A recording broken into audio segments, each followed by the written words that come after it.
Jackson's doing a lot, and the gap is actually closed as I've been speaking, but those up smashes out of shield coming out, getting the pressure off of Steven doing a good job, keeping him in disadvantage.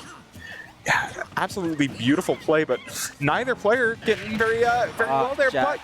Almost taking the stock. Jackson is really going for these banana setups right now, and he just got it. Commentators curse. I think it's real. It is. I swear to you, but those banana peels finally coming in clutch after much longer than I think Jackson wanted, but secures the first stock, and that is not what I think a lot of people expect going into a Steven match. Yeah, Jackson is really trying to keep the momentum here. I think Steven's having a little bit of trouble trying to shift things back, but Jackson is just throwing those bananas left and right. Yeah, I mean, it's really just a question of securing the stock. Great grab and the up smash. Steven getting nice and composed and taking the stock. Good job by Steven. Yeah, we see that a lot where a lot of players just kind of struggle to find that last hit, just kind of fish for it. But now Steven's seemingly back kind of in the zone.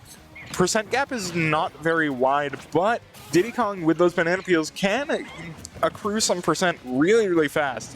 Yeah, Steven is doing a pretty good job slowly chipping away, building, making that lead as minimal as possible. Let's see if he can, I was about to say, maybe you could use the banana against him, but sadly, the jab block? Good jab block. That combo doesn't pan out to anything super significant, but it looked pretty sick. Yeah, Jackson getting that forward smash. Yeah, Jackson's forward smashes these past couple of stocks have been so huge at getting the damage up. Yeah, and I think they're really catching Steven off guard, because it seems to me Steven's not really expecting him to just throw them out there, and Jackson is just able to capitalize off of it. Oh, looks to read, but the roll through does come through. Jackson staying safe for that the banana moment. Interrupting the back air. Steven's at 139. One more banana could spell the end of this stock. Yeah. But punish might be happening here. A lot of buttons being pressed, but not much hitting. Yeah, all things considered, this lead is not too bad. I mean, Steven, with that rage, can definitely take the stock before Jackson, but I feel like I cursed him again. Yet again, commentators curse. It's a real thing, I swear. You know what, maybe you'll just have to commentate the rest of this one. But yeah, I mean, the percent is coming out, but yet again, Jackson's at a percent right now where one good move from Steven will secure this stock. And now that the pressure's off, Steven can really look for that. But as I say it, I don't know what happened there. Good up smash. The up smash is huge. I don't know how he gets out of that command grab from Jackson, but that's an interaction that is a little silly, a little goofy. Oh, Steven's sitting there at 94%, now 106. He wants to be careful at ledge here. Diddy Kong wants to use those bananas to put him in a disadvantageous position. Absolutely. It's so difficult now, because we've seen those confirmed out of banana into the forward smash. You get hit by that once and you're done. But might be able to get a bit of punish there off that. Bears. Trying to use the banana. Let's see. Okay. Good roll get up. Steven living for a very long time, kind of living dangerously, sitting on ledge for a little bit, but getting back towards center stage, has the banana in his control, does get despawned. Yeah, I think Steven is doing a pretty good job of being patient here. Oh my gosh, the multi-hit not working. That's so unfortunate, falling out of the up smash. That would have secured the stock. Unfortunate for Jackson, but very fortunate for Steven. Very fortunate for Steven. And now, if Jackson gets punished for that, that's just sad. That just hurts. Jackson's really going to be fishing for this last hit here. One more, and we'll do it for, I believe, both players. That back air taking some of the pressure off. And the banana yet again in Steven's control, playing hot potato with it. Jackson off stage. Steven's patience is really paying off. Oh, but the up smash. I think I cursed them all three stocks. Can we credit Toucan Sam with the first three stock of Snooze playoff run? I didn't know I was an expert on voodoo because I just cursed them each stock. Yeah, but this, if that is indicative of how this set is going to go, we are going to be in for a banger. There is somewhere on the internet a bit of a banger scale I wish I had it up right now because we are going towards the far end of that scale. I'm really interested to see how they adapt to try and take this last Diddy Kong stock. Yeah, honestly, Steven did a very good job mid-game. He was getting a little more patient towards the end there, which is what you want against, somebody who's just holding forward the entire time. And slowly but surely he was able to chip away, bring that lead shorter and shorter. And he almost made it back. Sadly, didn't turn out that way. But I think, if anything, if you're SNHU, you're feeling pretty good. It's like, we got this. We can do this. This is very doable. Yeah, especially because, I feel like that match went on a lot longer than it could have, which meant that Steven's teammates all got a lot more, screen time to see how Jackson plays, to see, how they adapt at high percents, how they aggress when they lose a stock, this, that, and the other. So I think they're really going to leverage that going into this next stock and just try and secure this quickly, get it back on even ground, and see if they can turn this around. Yeah, I mean, I think one thing they could definitely take away is just pay attention to Banana. Because that monkey, he's going to throw them. He's going to throw them here. He's going to throw them there. I mean, and we saw Jackson really trying to go for those banana setups on ledge. Yeah, no, for sure. And when they hit, they worked consistently. I believe that's how Jackson secured those first 2 stocks, right? Yeah, I mean, he was just keeping Steven off stage for a really long time, and that's just not what you want as Mario. This is a uncommon sight. Unless things are changing, we see Insignia walking towards the Switch setup. I don't think that's a bad choice, honestly. I'm fine with you doing it. I think I can swing momentum better. There's a little bit of little bit of confusion there, but seems like Insignia is coming in. There was a little bit of you got to figure out who's best for the task at hand. Yeah, I mean, I don't think this is a bad decision at all. I mean, with a player like Insignia, you can really try. I mean, I feel like that's their ace in the hole, right? And with a player like Insignia, you're able to shift the momentum in your favor tenfold. I mean, yeah. You say Insignia is the kind of ace in the hole, which, it's true. I think I'm fairly sure that based on, NHPR, Insignia is the highest rated on the team. But that being said, that is not to take away from anybody. Oh, yeah, 100%. On either of the Smash rosters, to be honest. Everyone's just able to hold their own so well. I mean, everyone's super talented. Yeah, and I think that's going to be a very valuable asset going into playoff runs. We see a lot of schools where they have 1 or 2 players that they are the team, and if they go down, the rest of the team goes down with the ship. But SNHU really isn't one of those teams where, we've seen ourselves get back into a corner and whoever's in the disadvantageous position is able to kind of dig out of the hole. I'm just really interested to see, A, how SNHU adapts to this Diddy Kong, and B, if and when that Diddy Kong goes down, how Queen's Gaels are going to respond. Yeah, I mean, I don't know who Insignia could possibly throw out against the Diddy. Possibly Corrin. We could potentially see Wolf. Actually, Bowser. Bowser coming. We're going to see Bowser coming through. For Insignia, old reliable. And honestly, I think this is a pretty good choice. Bowser has the speed to keep up with Diddy Kong. And honestly, he just has the ability to kill Diddy Kong extremely early. Yeah, dude hits like a truck. This one not voiced by Jack Black, unfortunately. Just saw the Mario movie this weekend. But you did? I'm jealous. I did. It's very good. But unlike that iteration, this Bowser is very, very fast, hits very, very hard, and has Insignia behind it, and a forward smash at ledge. Yep. Oh my goodness. That's about right. Case in points. In case I had to prove it to anybody watching, that Bowser forward smash, it just kind of can happen. Yeah, I don't think Jackson was expecting that. No, I wasn't expecting that. Neither was I.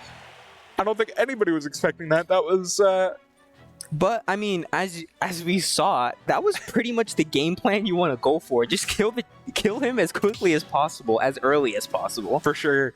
I mean, that is as optimal as that could possibly have been for Insignia. I don't think there is a universe in which he does that with any less percent taken. Yeah, I mean, that just would have been such a huge hurdle to climb for Jackson.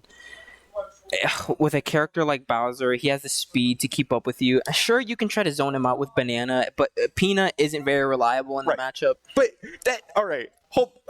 Let's slow down for a moment. Let's. Can we and you especially as a player for the Smash team? I would like your input on this. Can we talk about how absurd Bowser is as a character?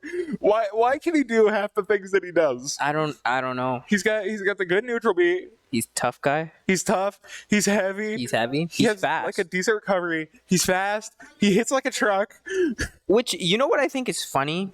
You have Incineroar, lightest heavyweight in the game. Right. But he's the slowest character in the game. Yeah. And then you have Bowser, heaviest character in the game, fastest heavy in the game.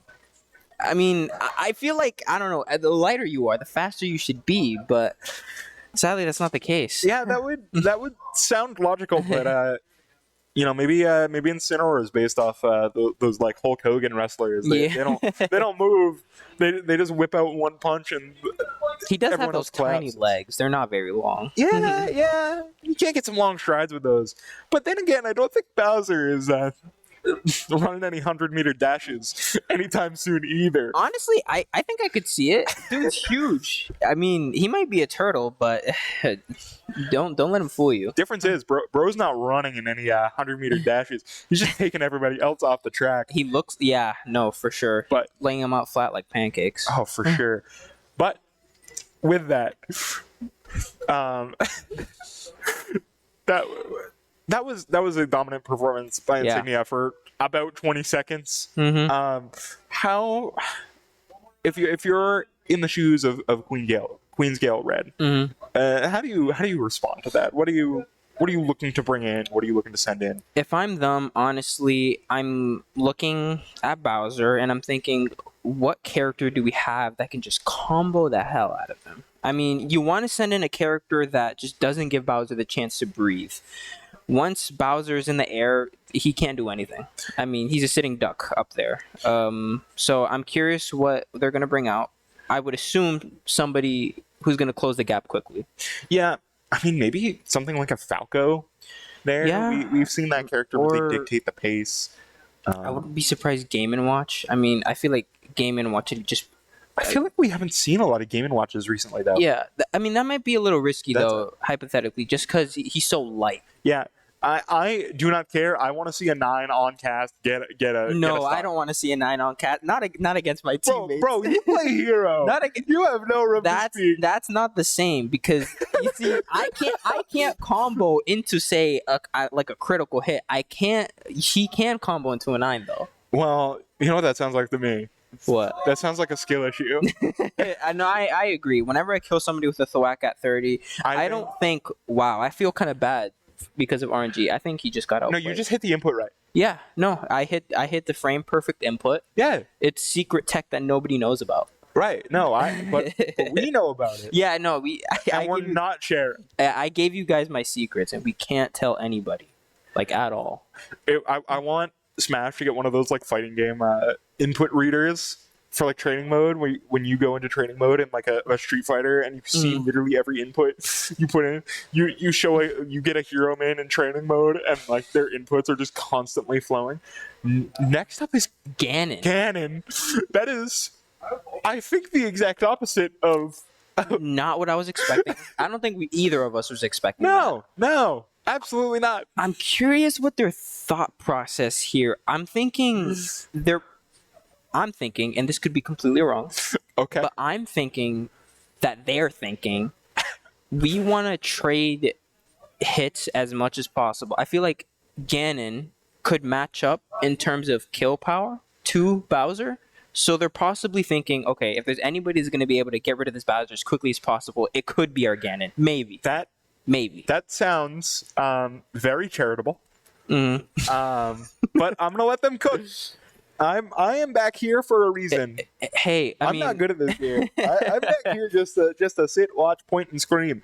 I mean, who knows what they could be thinking? Yeah, but- you know, I can't poke too much fun. We've seen Ganondorf's kind of go crazy in NECC previously. I mean, a good Ganondorf will always throw even the best players offline. I mean, did you see when oh, we're starting. All right. I guess we're going to see how good this Ganon truly is. Yeah.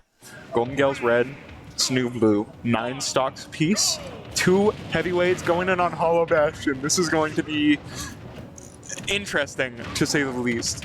But Suji kind of putting the work in. The volcano kick is an interesting input. Might have been a misinput. Yeah. But yeah, I think This is just a terrible situation. Yeah. I mean, Insignia sadly not able to make it back though, going a little too deep for that kill. It was for the bit. It was for the bit. It wasn't for the bit. That was just unfortunate.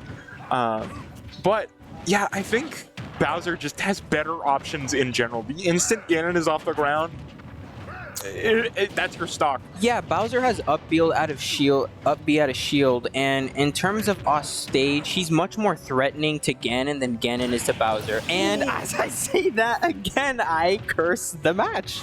Oh my god, the hexes are coming out in full force from Toucan Sam, but Insignia getting the Bowser bomb, getting the pressure off. I mean, that was just a good down there by Suji. He read the option that Insignia was going to go for, and he was able to...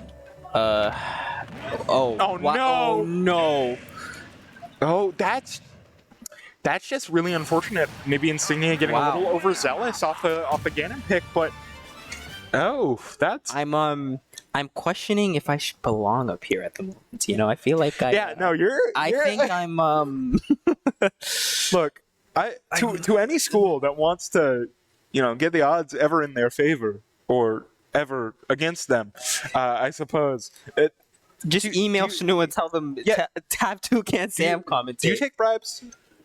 Would you be willing to take bribes, I suppose? A little bit. Okay, there you have it. There you have it. Listen, I am a hero player. I have to. It's in my blood. I go to the casino and I use all the slot machines. Yeah, all of them at once? Yeah. Oh. Although, I think if you're SNHU, you want to send out a character that's not going to give Ganon the time to breathe. I think, honestly, what happened was that was a situation where Insignia was caught a bit off guard. I think that Ganon was a lot better than we gave him credit for. I wasn't expecting it to turn out that way. Yeah, no, I don't think anyone was. Ganon is one of those picks that kind of feast or famine. Mm-hmm. We've seen some very, very good Ganons and some very ambitious Ganons where, you have to question the why they brought that pick in then. But that Ganon definitely, put the work in and really caught Insignia off guard, like you said. Yeah, Tsuji, I think it was actually very well played on their end. Yeah, no, absolutely. And this is... I personally, these are the kind of matches that I love to see. I love the really close, down to the wire matches. And with, I believe, Swanky up next, assuming that Min Min comes out. Min Min, I mean, that's not going to be good for Ganon. Yeah, I mean, I don't know what Ganon's gonna do other than nair in place. Cry. But, yeah. He's gonna I don't know. He's gonna cry. It's not going to be something particularly effective against Min Min. I can tell you that much right now. But it's not. It's not as free. Yeah, it's not going to be free. Nothing, that's for sure. Nothing is free in this game. This is definitely a case of as long as Swanky's able to just not give Ganon any time to get close, he'll be A-okay. But Ganon hits, man, they're scary. Yeah, no, for sure. Especially on lighter characters. I'm not sure. Very light. What's up? Min Min's not very light. Min Min's not very light. I mean, not very heavy. Not very That's heavy. What I meant. I was gonna say. Yeah. I feel like Min Min should be fairly light. Yeah, I'm pretty sure. Min Min's like the heavyweight. Last time I checked. Yeah. But we are going into game here. This is going to be an interesting matchup. I think it's going to be kind of a little stage dependent too. You're going to want a bigger stage. FD coming out though. FD. Yeah, Caden is going to want to play extremely patient here. That is Font Diner Swanky for the lovely viewers at home. And we are getting right into it. You know, Suji really looking for that aggressive engage, but just getting kind of backed off and Swanky immediately. already with a strong momentum upstart. Yeah, I mean, there wasn't a lot Suji could do there. I mean, yeah, what do you do? What do you do into that other than just, like, leave? This is just so difficult because as Ganondorf, you can't really chase down Min Min whatsoever. Yeah, no, a lot of percent came out really quick, but once Swanky was able to get on ledge, the pressure's off because the Chakram is so good at denying space. The Dragon has that long-range projectile. Swanky reading those jump-ins with the Nairs with the Chakram, very smart. Yeah, and really just that clank on the Nair for Suji was good, but the down smash read just doesn't materialize, Good and back throw. off stage This is not where you want to should be. it. Oh, good tech by Suji. Just barely makes it back to stage, Oh, but that's it. I mean, Unfortunate. Oh, you don't want to risk it. never mind, that's not it. And good there it up is, smash. there it Good is, there up it is. smash. There were some screams of Yeah. terror coming from the rest of the SNHU Smash team. That was a bit scary. That there. was. Yeah, I mean, yeah. you definitely don't want to put yourself in a position where it's like, I lost a stock when I didn't need to Yeah. whatsoever. No, especially in playoffs. Mhm. Like, And a matchup like that, no less. yeah, for sure. That is. We say nothing is free, but that matchup is 99 cents. Like, Yeah. I mean, yeah, that matchup has a discount Yeah, throughout the entire year. that- I mean, that is as close to a free matchup as you can get. I feel like. yeah. The only way it'd be any freer is if it was on like Great Cave Offensive or something. Where, I mean, um, just Min Min running around the entire map. yeah, It's yeah. just like a game of tag that never ends. Literally. But I think this kind of leaves the game in a very interesting position. We are 6 stocks each Yeah. for each team. It's neck and neck right Nobody has an advantage right now. now. And I'm sorry, go ahead. no, I think I cut you off. No, you're good. Okay, well, because I feel like at first I had an idea of what they would send out, but now I don't know. I mean, we thought, hey, they're going to send in a quick character to counter the Ganon. And now I want to say they're going to do the same for Min Min. But for all I know, they could send in Little Mac against this Min Min. I am so ready. If we see a Little Mac, like we are going to get the Shrine of Toucan Sam up and running, And because you heard it here first. there is.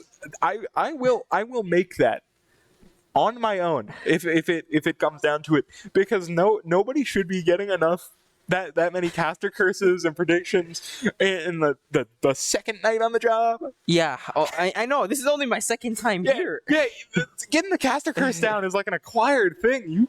You got it. Maybe I'm the chosen, chosen one. I think that given your track record in terms of calling out stocks, I think that's a scary thought. Listen, I gotta make the playing field even somehow, you know?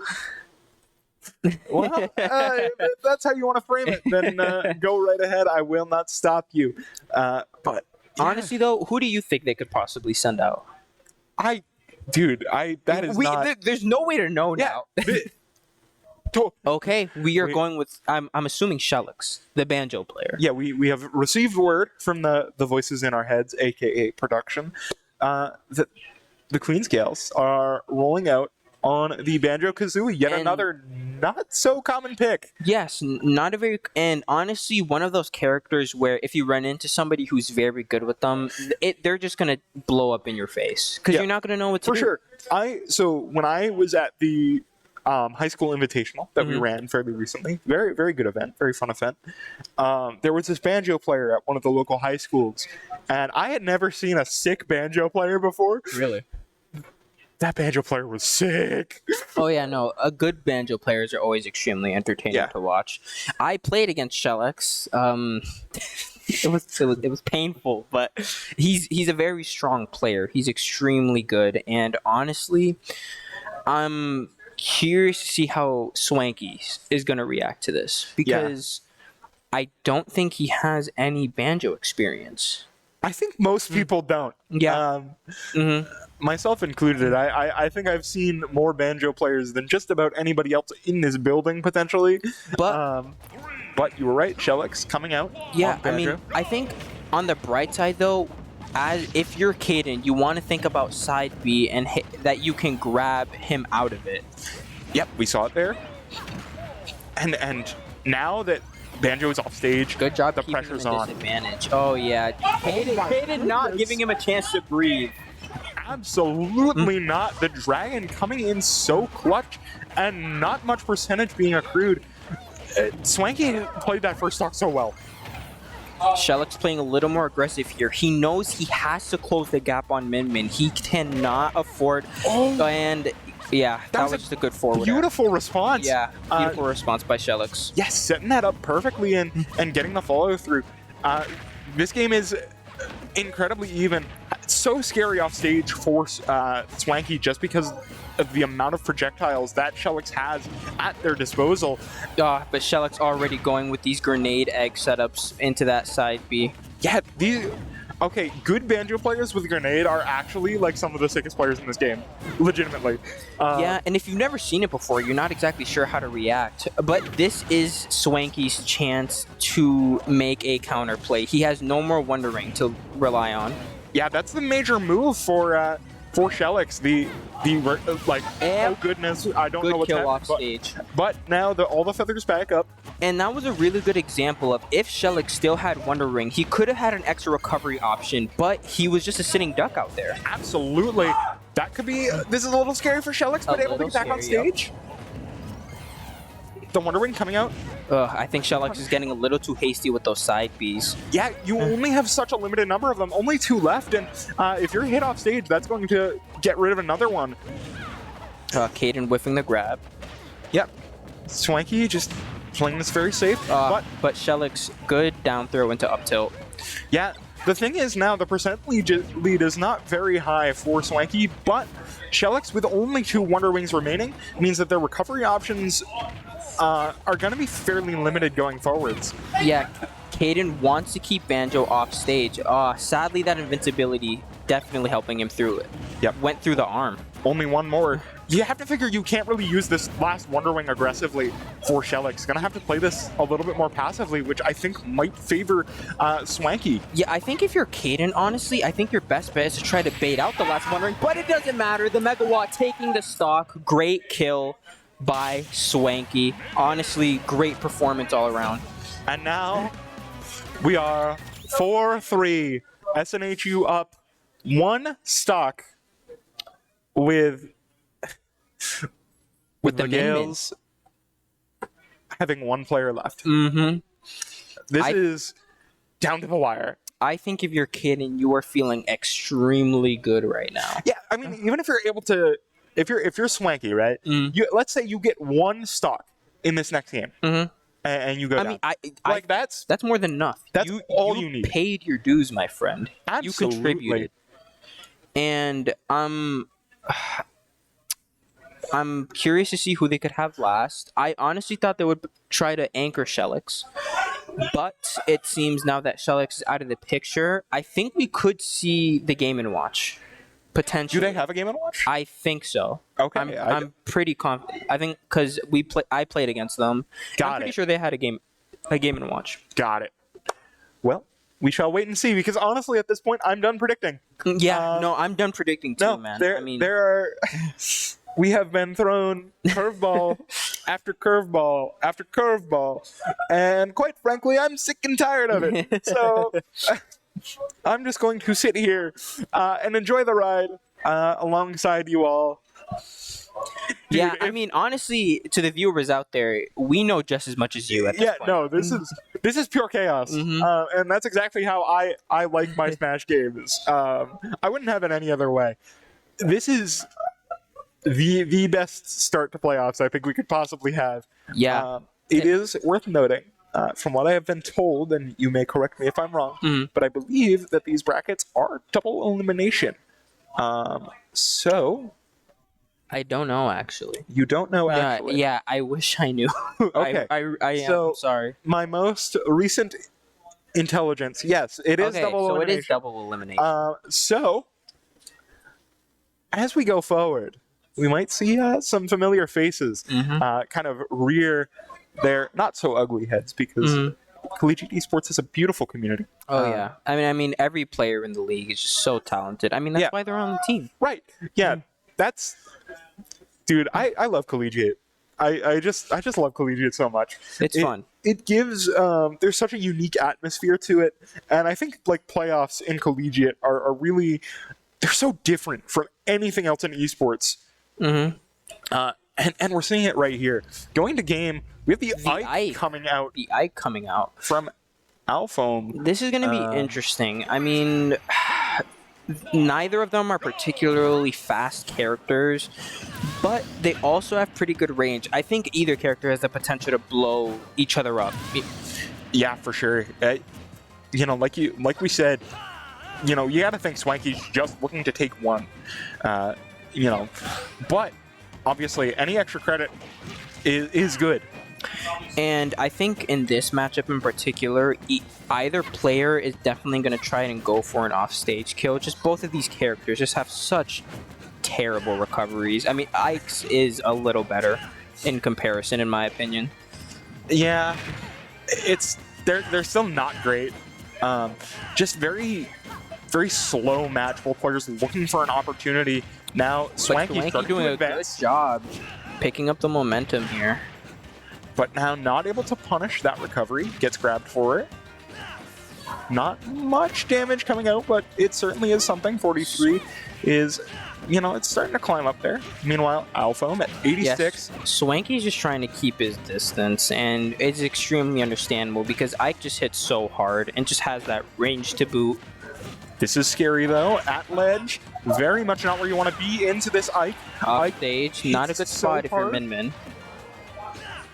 Barely makes it back. Yet again on ledge, the pressure kind of getting alleviated there. Great dash attack from Swanky. Both players starting to get to that kill percent, but for Min, I think it's going to come a little bit sooner.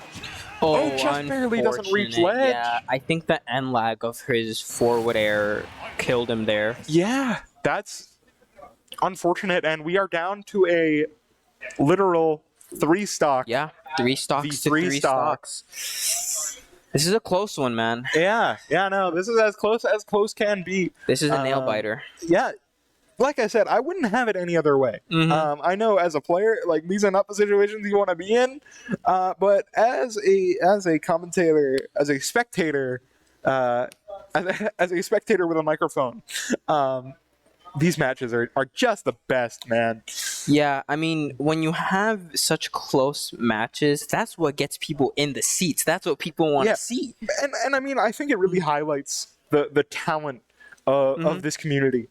Yeah, I mean, when these games are so competitive, you really see just how skillful each player is, and you also get to see each player's strategy, each player's way of playing. And you kind of just see it all mesh together. I mean, some of these players, they've never played against each other ever, and you're getting to see them adapt real time, For which sure. I think is super interesting. Speaking of players, I believe it's Cruss on deck now. I believe we could see the Falco. We could, honestly, We could. from what I've been told, Cruss is one to cook. Oh yeah, I mean, I don't know why he's over here playing Smash. He should be a chef. Yeah. I mean, No, dude, how many characters have we been told that he's been learning I don't. throughout this semester? Recently, it's been the Shotos. Why? I don't know. Like yeah. all of them? Pretty much.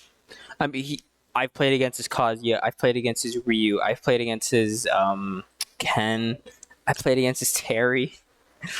I mean, But with a guy like Colby who has like 10 characters up his sleeve, you never really know what he's going to throw out. The Falco does come out, But though. the Falco, all reliable, will be coming out for this match. 3 stocks to 3. This Falco has proven devastating throughout this semester. We're already starting to see Colby is definitely approaching this extremely patiently. Doesn't want to commit too hard. Yeah, for sure. You have to kind of take the time to get the read here, especially since that match didn't give a ton of information. But Alpha really kind of taking the initiative here, Yeah, getting the early percent Just like lead. that, he only needed one opening. Yeah, I mean, Ike's aerials are so good at just comboing into each other and dealing so much percent. But Falco Getting a little saucy here. Falco's very much a cutscene character. Good Secures down air stock. by Colby. That is beautiful. Crust taking advantage of the sort of mediocre recovery of Ike and really just going in for that spike. Meanwhile, Yeah, if you're Alpha, you definitely want to take the stock quickly because I mean, Falco is he's just going to want to run away from you the entire time, and you have to close that gap quickly. yeah, the cutscenes are starting for Crust. These combos so are already huge. starting. But, 114 into an Ike is kill percent, and it was kill percent a long time ago, quite frankly. But, Crust playing so well around it, getting these combos set up, that was spicy. That up smash almost killing. But now the spice is there. Shellix, though, that's not Shellix. Sorry, Alpha. Someone forgot to change the name. It can be a little confusing. Is able to kind of stabilize a little bit at 123 and 125 respectively. Yeah, Alpha is just trying so hard to look for an opening here, but Colby is just not making it easy. Yeah, the opportunities are just not there for either player right now. But Good up as smash, I say it, catching the landing. yeah, beautiful play. And ooh, But Alpha responding right back, taking the stock with that forwarder. still though, Alpha has a large hill to climb, especially into a character like Falco that can just kind of play however they want and kind of make you make a move, make you make mistakes. This is going to be a tough one. Yeah, and since Ike doesn't really have many approach options or any lack of approach options for that matter, I mean, you're sitting pretty on the other side of the stage as Crust. Yeah, I mean, that blaster is going to put the pressure on, and it requires Alpha then to make the move, which could, open up a chance for a punish for Crust, or just, maybe you just run away. Yeah, Shellix is really trying to get something started here. It's just so difficult with how slippery Falco is. He has the high jumps. He has the honestly not too terrible mobility, but once Crust gets a combo started, it's a bit difficult. Yeah, I mean, Crust's movement has always been really solid, and those combos this semester have been brutal. Nothing short of tragic for other players, and we've seen it in this matchup. But this is Ike. You give him an inch and he takes a mile. The kill spark does come through, does not actually materialize, and a stock being taken. 112% though, very much scary percentage, but the Ooh, back good air back comes air. out. Pressure is on now for Alpha. 107 on one stock remaining. The game one is resting on Alpha's shoulders right now. Yeah. And off stage, those shoulders are not looking so hot. Yeah, I'm starting to realize it seems like Alpha. Oh, good. Was that up smash? That was up smash. That was up Just smash. reads Yeah, the read neutral the getup. neutral getup. And with that, SNHU Blue takes game one.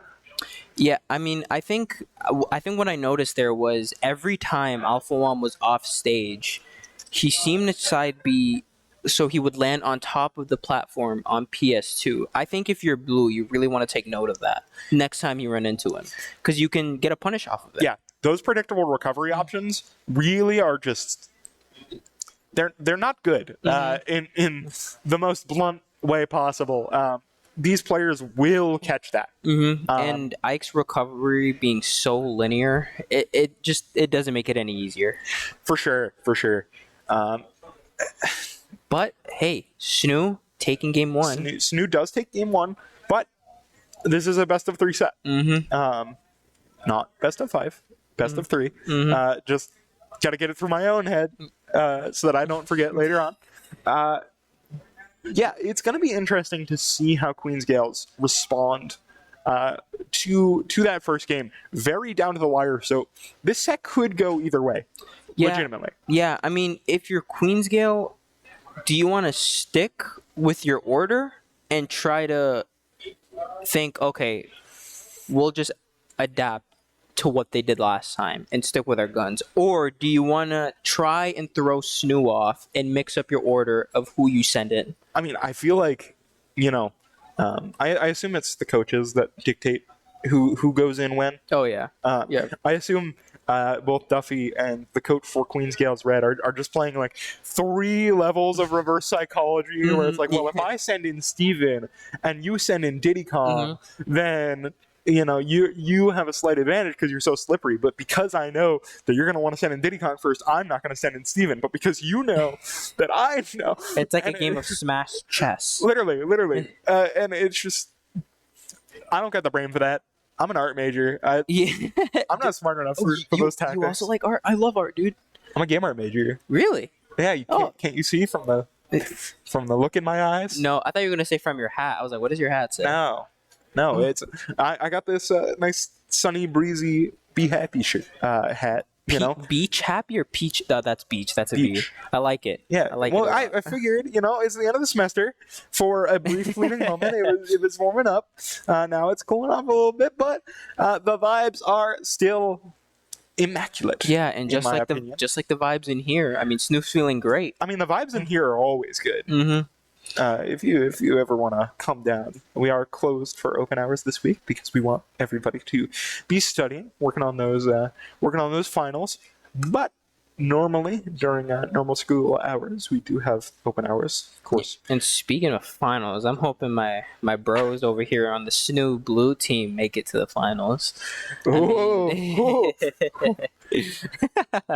I mean, I'm also curious what SNHU is going to try to do. I mean, do you think they're going to try and mix it up on our end? So, just based on previous sort of track record, yes. Very rarely, I feel like, do we send in Steven first twice in a row. Yeah. Especially in playoffs, I feel like that's going to be kind of disincentivized just because, the more predictable you are, the easier you are to play into. Yes, that is a very good point. Like honestly, at this point, I would just get like the how many of you are there on a team? 5, 6? Yeah, 5. 5. Okay, so what you do is you go onto Google and you say, okay, Google, roll me a 5-sided die, and you assign everybody a number, and whatever number that lands on, that's who you send in first, because then you're never predictable. That's a good plan, honestly. We should implement that. Look, just throw every other team off. Look, here, there's a saying that I love. If we don't know what we're doing, then neither will they. Exactly. You get it. Yeah.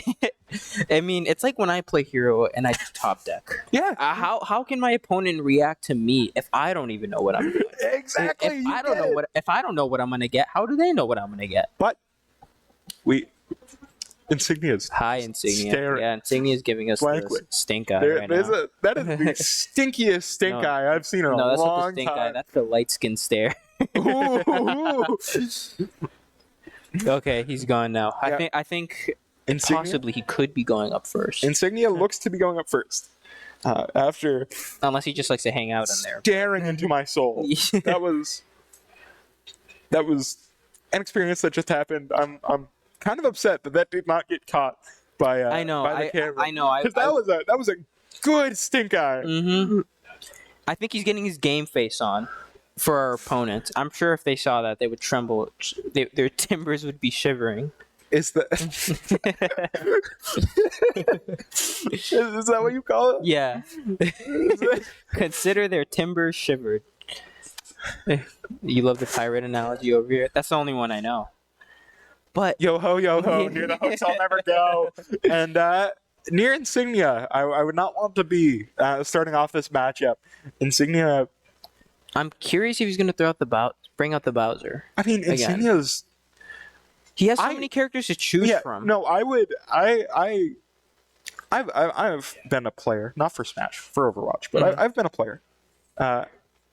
We always scout, especially going into playoffs.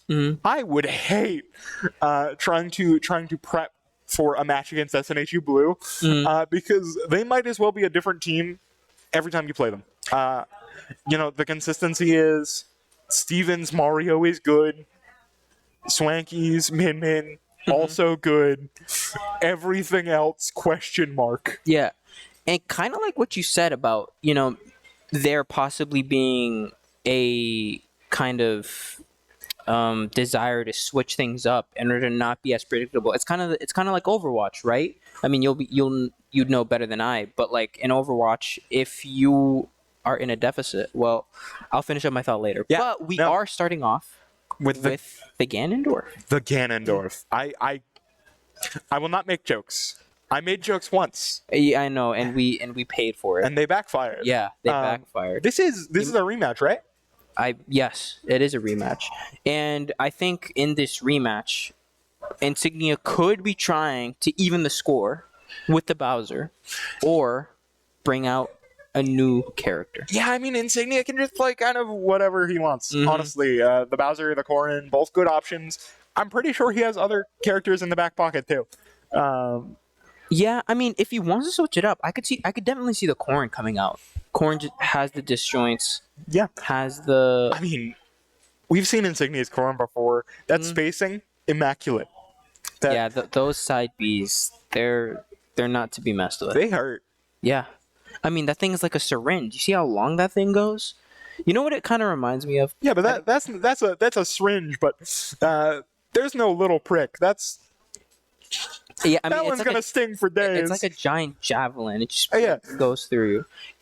Have you seen the anime Parasite?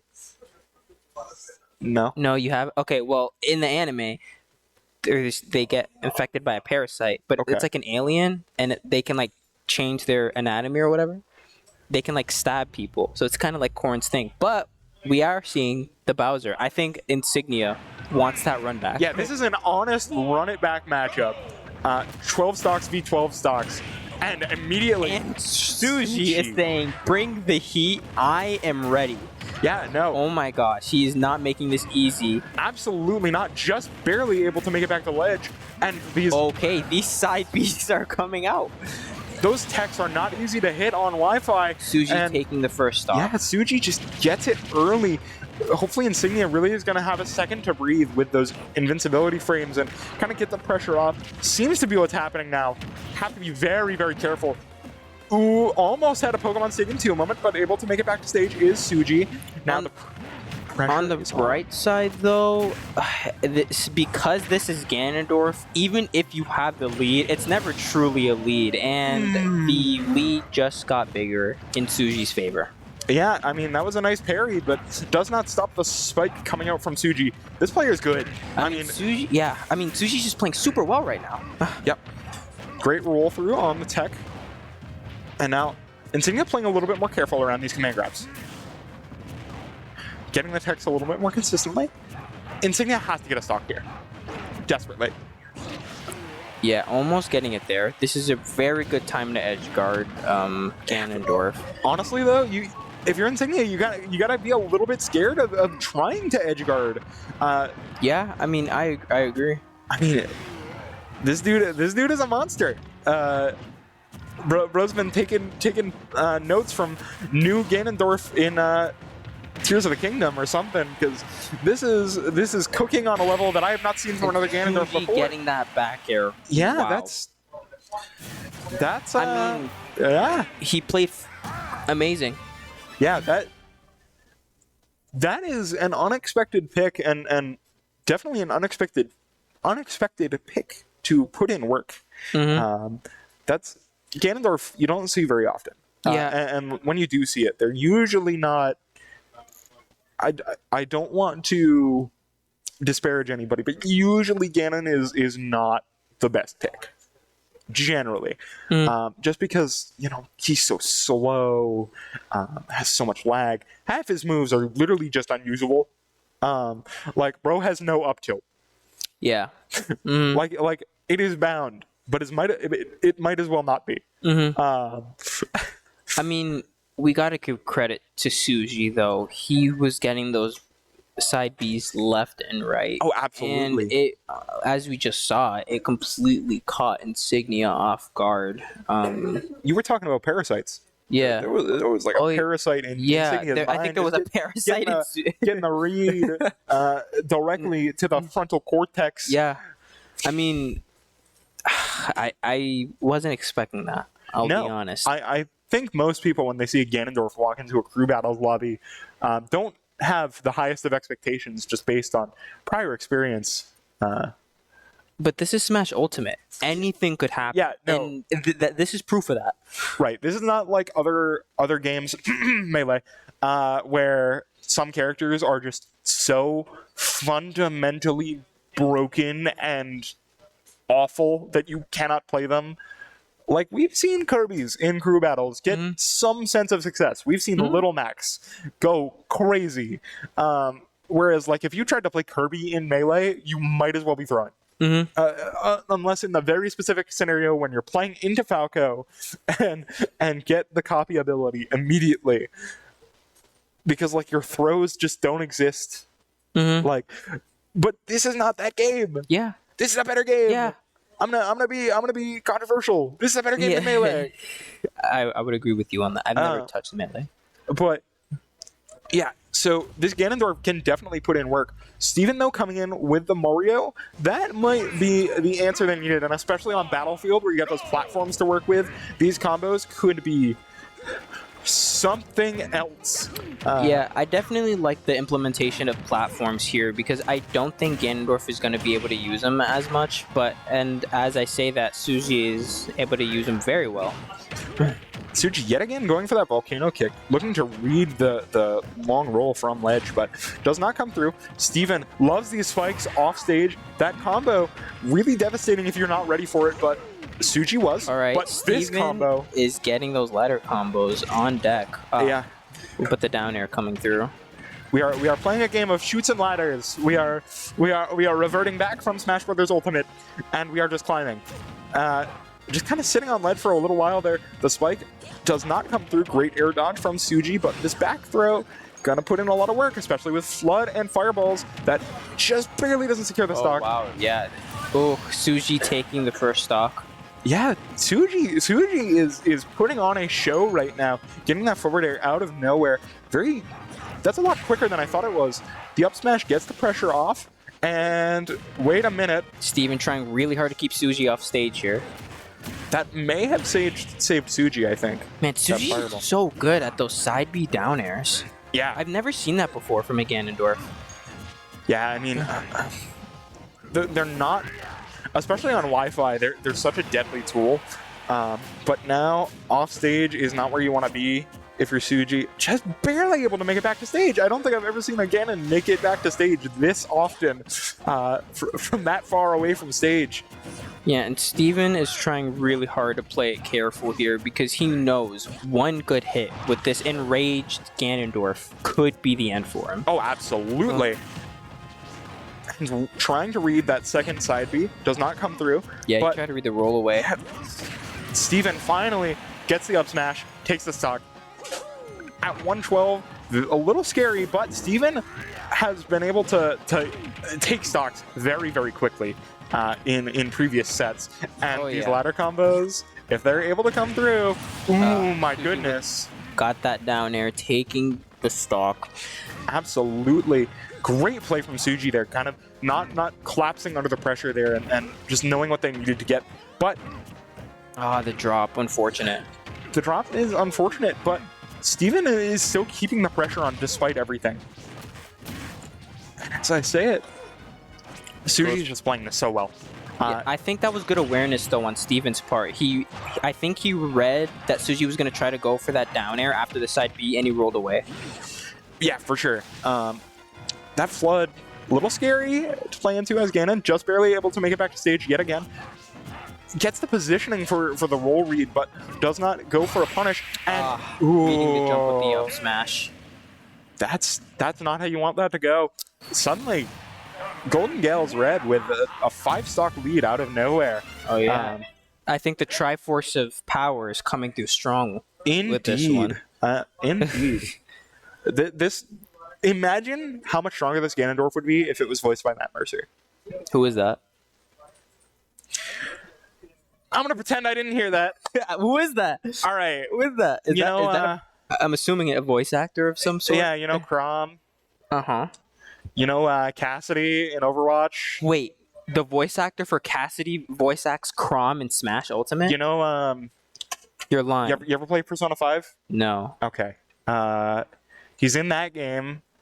He's in like a couple of like smaller roles in like Monster Hunter World. He's in everything. But just to confirm, you're telling me the voice actor for Cassidy is the voice actor for Chrom. Yes. You're lying. No, I'm not. You're lying. Do you? I'm sure you have a phone on you. Do you want to pull up the IMDb page right now? I do. Okay, you do that. Okay. Oh, I did see Swanky go into the other room. Seems to be Swanky going in to Which I think is a great pick. yeah. I mean, we saw Swanky was able to do very well against Suji, but Suji is just another beast right now. He's another individual playing Ganondorf at the moment. Would you call him Beast Ganon? Beast, maybe. Yeah, I think I would. I was hoping that joke would go over a little stronger. No, too late. That was a good one, man. Too that late. was a good one. Swanky is coming out. We're on FD. Suji got a little overzealous. Yeah. Then remembered. We're good. We're chilling. And now we are rip roaring, ready to go. Swanky really just has to do exactly what they did last match. Yeah. I think if you're Swanky, if it ain't broke, don't fix it. Play patient, stick to your game plan. Don't let the Ganondorf an inch near you. Absolutely. But Suji getting that forward smash off. Yeah, and I think Swanky has taken a grand total of like 2 moves and is already at 53%. 375, 486, 86. and the stock is there. Suji playing probably the most aggressive Ganon I've ever seen. Good conversion by Suji. Yeah, and I think Suji is starting to realize as long as I can get close, I just need one opportunity to get in, and this character can't do anything to stop me. Absolutely. Ooh, Great roll. he wanted it. He did. I would have wanted it. But now you just have to. I think you really just have to sort of get the Titan. You have to fell the Titan and then hope that the rest kind of comes naturally. The volcano kick as a ledge guard That could have been a misinput. I don't think so. Dude's used it like 3 times now. That was great chasing. Suji getting the up B Yeah, to Suji's catch Swanky's recovery. Suji's going absolutely crazy Let's right see now. if Swanky But- could get the stock, and he does. Yep, that's what you need. Right then, right there. Let's see if Swanky can get the other stock. But, oh my goodness, Those side Bs Suji coming out. reading with those side Bs so well. Yeah, I mean, I think Suji's just really good at that. Yeah, I mean, But we're seeing the patience come in from Swanky, and this is what you want to do in this matchup. yeah, absolutely. You have no reason to take this any faster than you need to. The only thing you really have to worry about is Phantom Kick, which honestly isn't that scary. Yeah. You gotta watch that Doria, though. Those can come just kind of out of nowhere, catch you off guard. Good job by Swanky avoiding it. Absolutely. Very, very Good tech close. roll behind. Yep. Now, just kind of both players looking for an opportunity to present itself, but they're not really happening. Both of these characters just need one opening. Absolutely, and that's the stock gone. But But Suji saying, I'm the one taking the opening. yep. I'm the one taking the stock. This is my show. And This now is my time to shine. the mountain to climb Yes. is yet larger. Swanky secures a stock, means I believe it's Cruss coming through now. Cruss is gonna have a bit of a mountain to climb, but Cruss can do it. Mm-hmm. I'm not just saying that because you can hear me. Cross is a good player. Mm-hmm. If there's any player that I think can really kind of turn the tide, it's Cross, and I think that comes down to Falco, just being a good pick. Me and Joe talk about it a lot whenever the subject of Cross Falco comes up. But Falco really just kind of can play in such a style where they dictate the pace, which I think can really be such a big boon in a game with 80-something characters that all want to play slightly differently. Being able to kind of choose how the match plays out is such an underrated aspect, I feel like, for a lot of casual players. Obviously, casual players are just going to be like, big move, hit hard. But there's a lot more to it, and I think Falco has all of the tools in the tool bag. Yeah, and honestly, with Cruss, he plays such a patient game. I think this is exactly what you want to send in against Suji, who's just been relentlessly adding on the pressure as Ganondorf. Yeah. And honestly, I think Falco in general is a pretty good way to kind of alleviate that pressure. That's the crazy thing about Cruss's Falco. This is going to sound real weird. Cruss's Falco plays like Pac-Man ghosts. I've never heard that before. So, in Pac-Man, every ghost has like 2 or 3 different states. One of them is aggression. One of them is scared. When they're in scared mode, they run away. They play their distance. That's when you can eat them. Yeah, that's when you can eat them. But they also kind of cycle into that at intervals, where they can just kind of go, sit back, take a regander of the board, and then they'll reaggress. And I think that's how Cruss plays. As odd as it may sound, Cruss coming in with a new skin tonight too, and really just kind of going crazy, picking up all those different skins, going on to PS2, and we're gonna have to see that real that's just good pacing of Cruss come out. That's going to be crucial in this matchup. Yeah, we can already see Crush. He doesn't want to commit a lot because he knows Suji is going to try to look for any kind of opening, any kind of move that he can punish to turn things around. Absolutely. Wow. The laser stuff wizard warlock. I don't know the name. Yeah, but it stopped it. I've never seen that before. Yeah, but Pokemon Stadium 2 moment not occurring. Great angle to get back to ledge there. Yeah, I think Crest did tech that. Am I correct? I'm not sure. I couldn't really see, but that back air is huge. Ganon being up high does not get the punished. forward air trading with the Nair. That was unfortunate. That could have been the stock. Absolutely. But now at 122, Ganon is at the position where that back air is going to secure the stock. Good conversion. Cruss gets out of that with 3 stocks remaining. And suddenly, this doesn't look as terrible. It's still not ideal. However, I think we have seen every player that has been up to bat so far literally just take 12 stocks. Yeah. Every player that has been up to bat so far has got that dog in them, to put it in ways that are easy to understand. They have that duck hunt in them. Because he's a dog. Come on. You gotta throw me a bone. I threw you a bone with your Legend of Zelda joke, and now you gotta throw me the bone. A bone because he's a dog? You gotta hey, come on.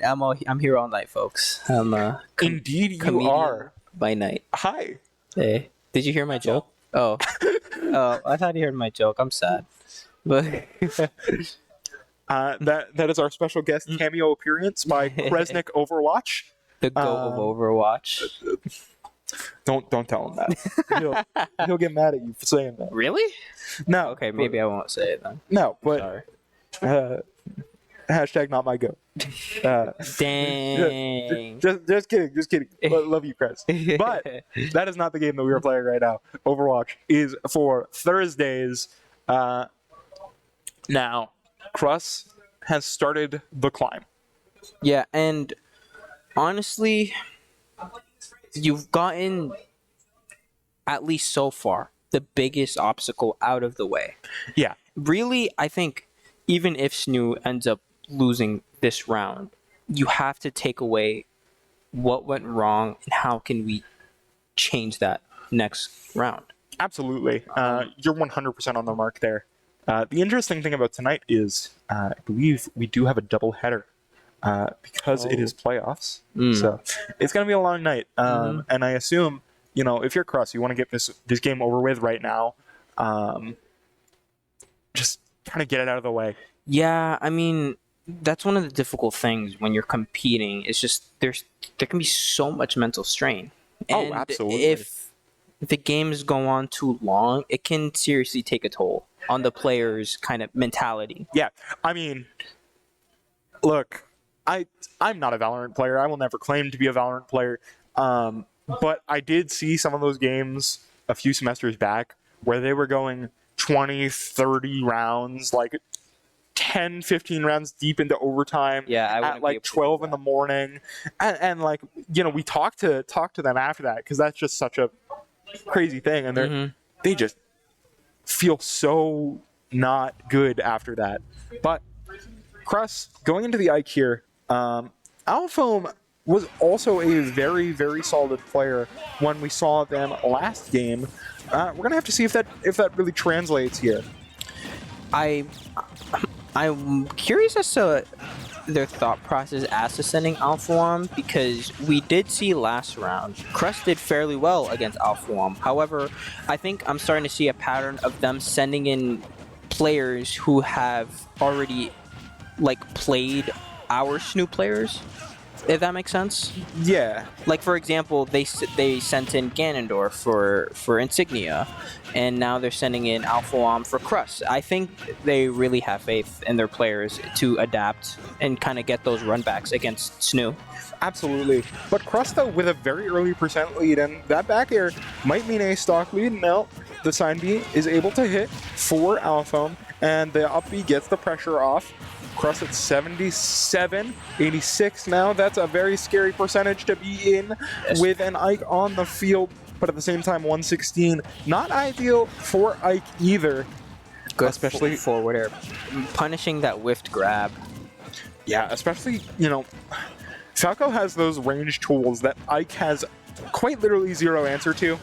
They're not going to secure stocks, of course, but they're certainly going to put a lot of pressure on and kind of set the map into lanes, so to speak. But that back air is able to take the stock out of nowhere.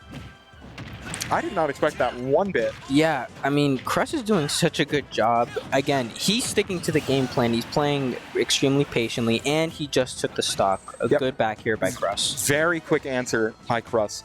Kind of stopping the bleeding before it can start. Very, very nice play. And I think I'm definitely starting to see some adjustments made by Alphawarm. I think he's feeling a little more comfortable in this matchup as opposed to the previous round. Yeah, absolutely. That's the interesting part about crew battles, is just how they develop over time. Such a fun format. But yeah, this game is very much tit for tat. That was not how this was in the previous meeting of these two. For every combo that Cruss gets, Alphawarm responds with something huge of their own.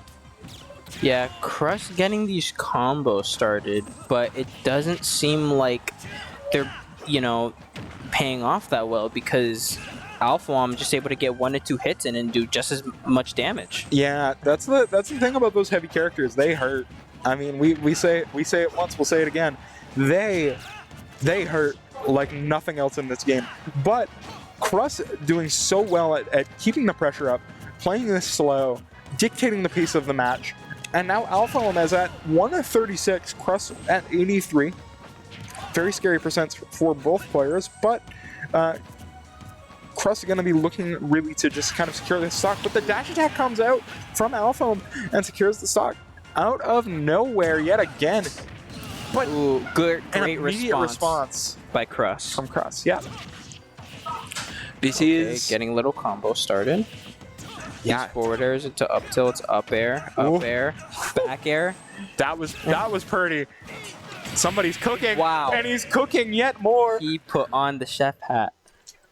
Yeah, no, that was a pretty little sequence there.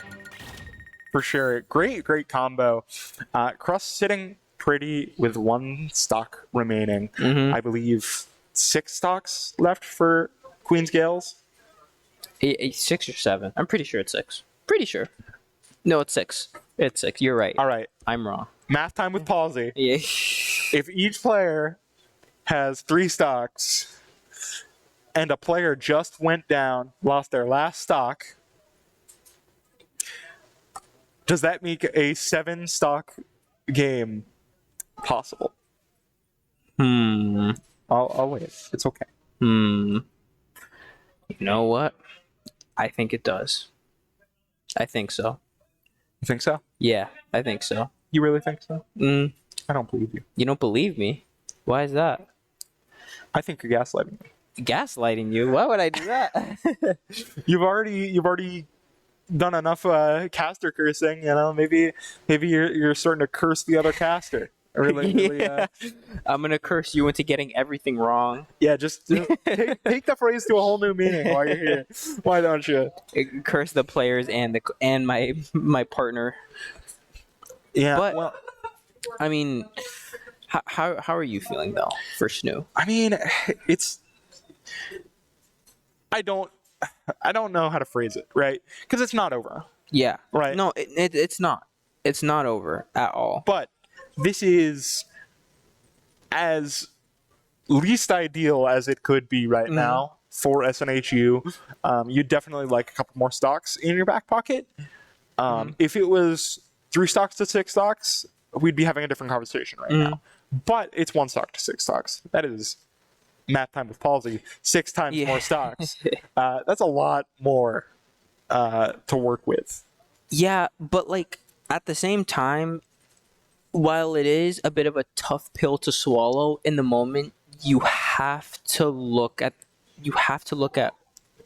what changes need to be made. Yeah. You know, you don't look at it so much as a negative experience. Look at it as like, okay, here's what happened. Here's what we learned from it. Now let's make our tweaks and adjustments based off of what we saw. You know? Absolutely. And that's got to be running through the front of Crust's mind right now, especially because, you know, there's only 2 players left for Queen's Gaels.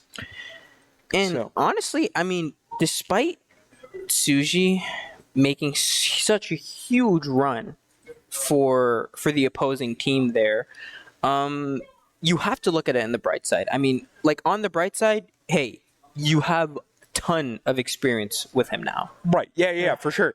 And the thing is, too, I believe I heard that we're going into this with against the Diddy Kong. The Diddy Kong. And that Diddy Kong was real slippery, but I think Crust is going to be able to play into it a little better.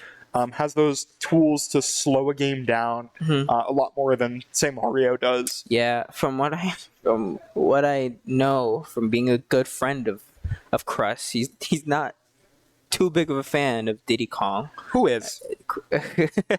Not me. I don't think there's a single person on this planet that physically enjoys playing into Diddy Kong. I think he's a cute character. I just don't like the banana. You know, I already don't like bananas as a fruit. I don't want them thrown at me in a video game, so I get combo. Actually, they're berries. You're right. Oh yeah. So fun fact for the viewers, right? Strawberries aren't actually berries, but what was it? It's watermelons, bananas, Pumpkins, I think, too. Was it also what was it? Oh, I'm forgetting. Yeah, well, it turned watermelons. Now you know watermelons and bananas are berries. Strawberries are not, though. Well, I really hope somebody's gonna go like next semester.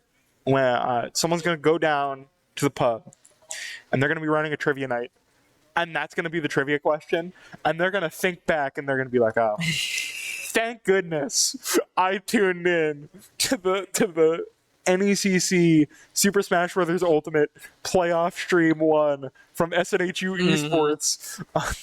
They're going to be like, wow, thank God I watched. Okay, we are getting confirmation. Pumpkins from are sources. berries. Pumpkins are berries, people. I think I remember the fruit I was forgetting.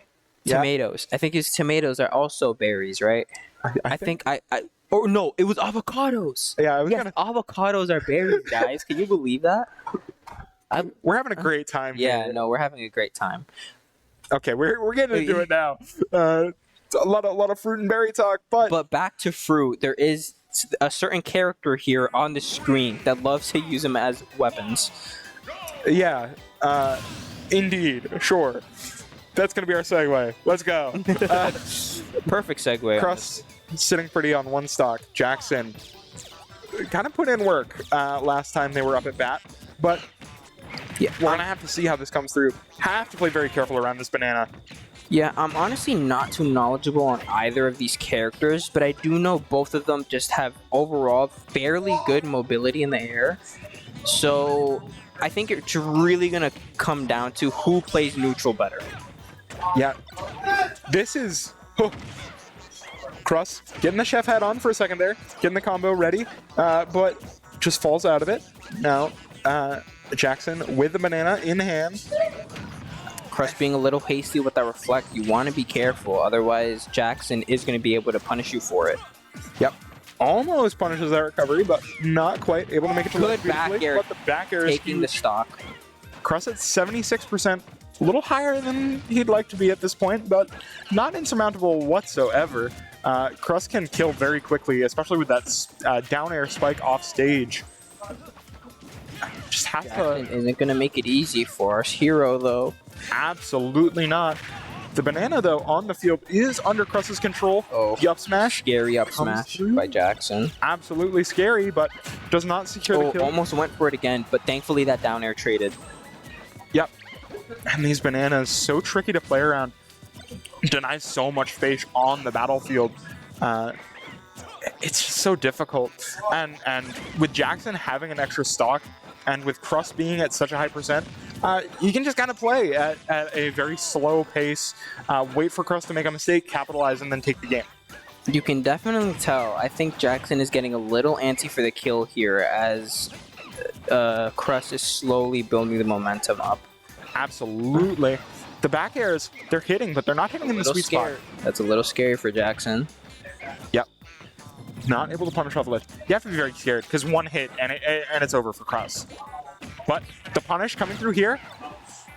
The banana in Crust's hand. Tried to use the banana off stage, but sadly it landed on the stage and disappeared. Yep. Both players just looking for something. Oh. Again, banana in hand. Does not hit. Off stage. Banana to recover. Does hit. Gets the pressure off. Jackson really wants one of these banana setups to take the stock. Yeah, I mean, it's the most consistent setup that you have at this point. But the side B is going to kill, unfortunately. Crust is just too high of a percent, and Jackson just had, honestly, a lot of rage. Yeah, no, that is a lot of rage. There's nothing scarier than an angry monkey. Dude, chimpanzees are genuinely terrifying in real life. Dude, literally. Especially when you give those things like makeshift coconut guns and, peanut guns in the case of Diddy Kong. It's probably made out of coconut husk. Probably. It looks like it's made of tree bark, personally. But no, you're right. Yeah, you're right. You're right. Well, don't give in so quick. You're right, because the more I think about it, it literally is just made out of wood, and it shoots peanuts. I can't imagine him using coconut. There's going to be a coconut involved in there somewhere. But with that, this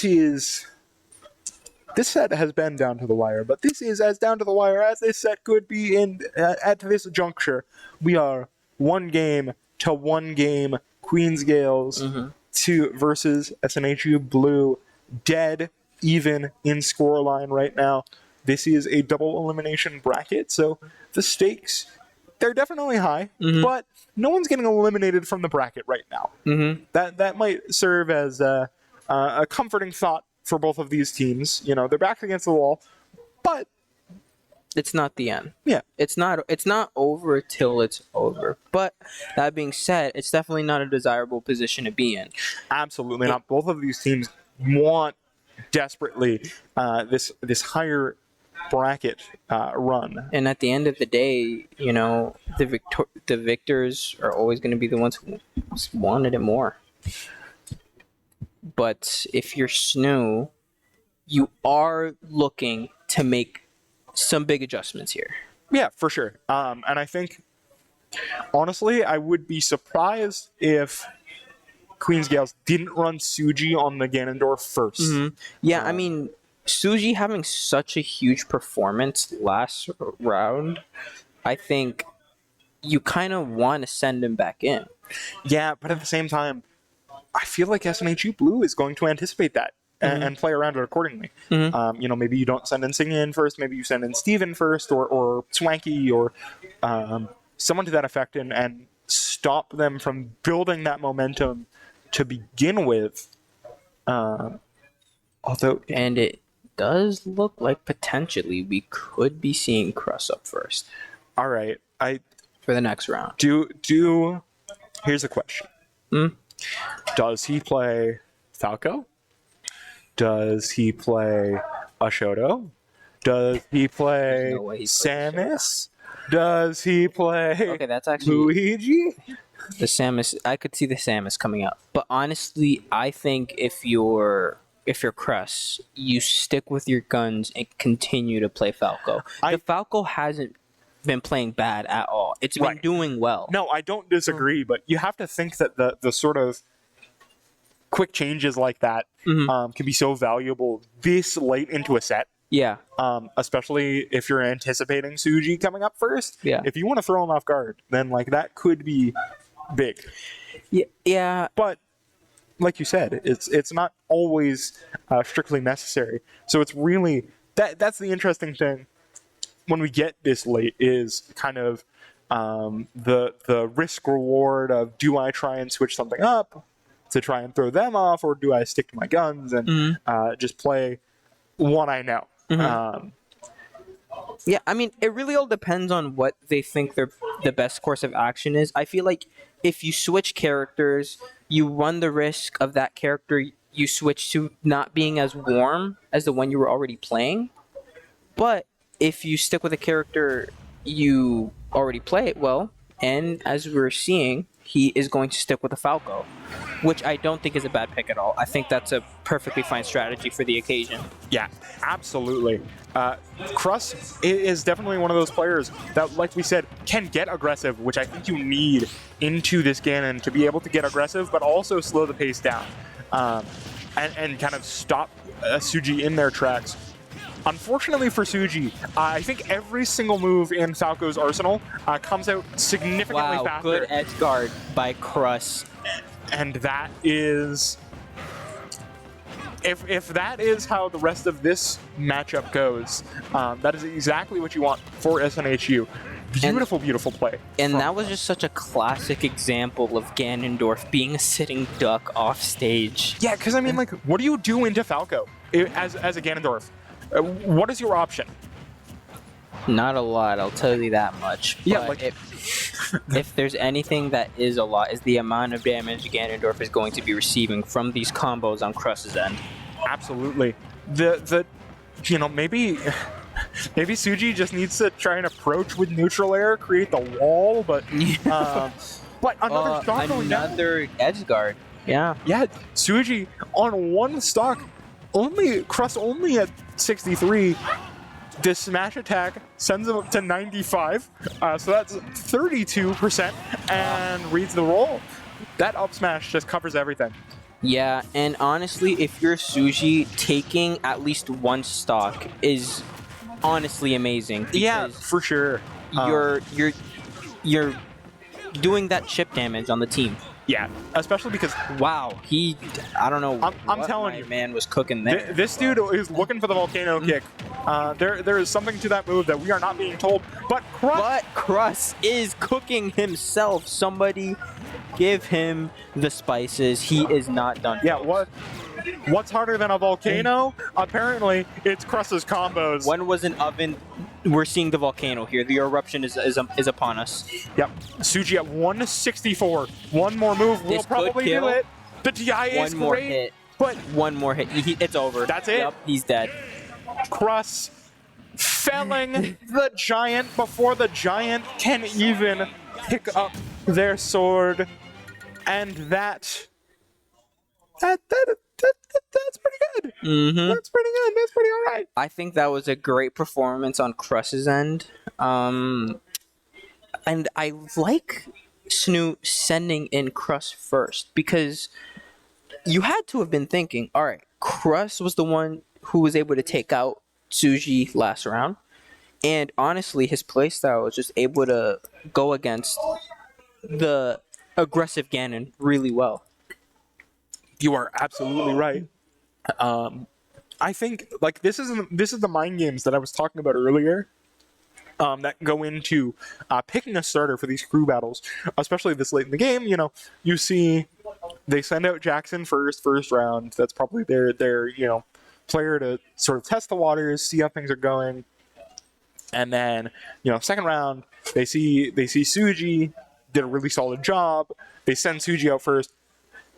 Bro goes crazy, and they're like, all right, they're probably gonna send out Suji again because Bro took like a ridiculous amount of stocks. I think it was like 7 stocks. Yeah. Something to that effect. So you anticipate that, and you counter it. So instead of, giving Insignia the one more try to get the run back, or sending in Steven as old reliable, you say, all right, Crust is the answer. Get in. Mm-hmm. And honestly, I think this is such a huge morale boost for SNHU. Absolutely. You could hear it. Yeah, I mean, like after what Tsuji did last round, which is phenomenal. I mean, you got him out of the way extremely early and with minimal casualties. Only one stock taken. Not amazing, but that's still pretty good. Yeah, not spotless, but Crust can do a lot with 2 stocks. As can every single player sitting in the back right now. If you leave them with 2 stocks, they'll make something out of it. Yeah, and I mean, as Suji showed us previous round, it doesn't matter how many stocks you have. You can shift the momentum like never seen before. Absolutely. You are spot on, my friend. I would try to be, Otherwise, why am I up here? It's because you're being very fun and have great game knowledge.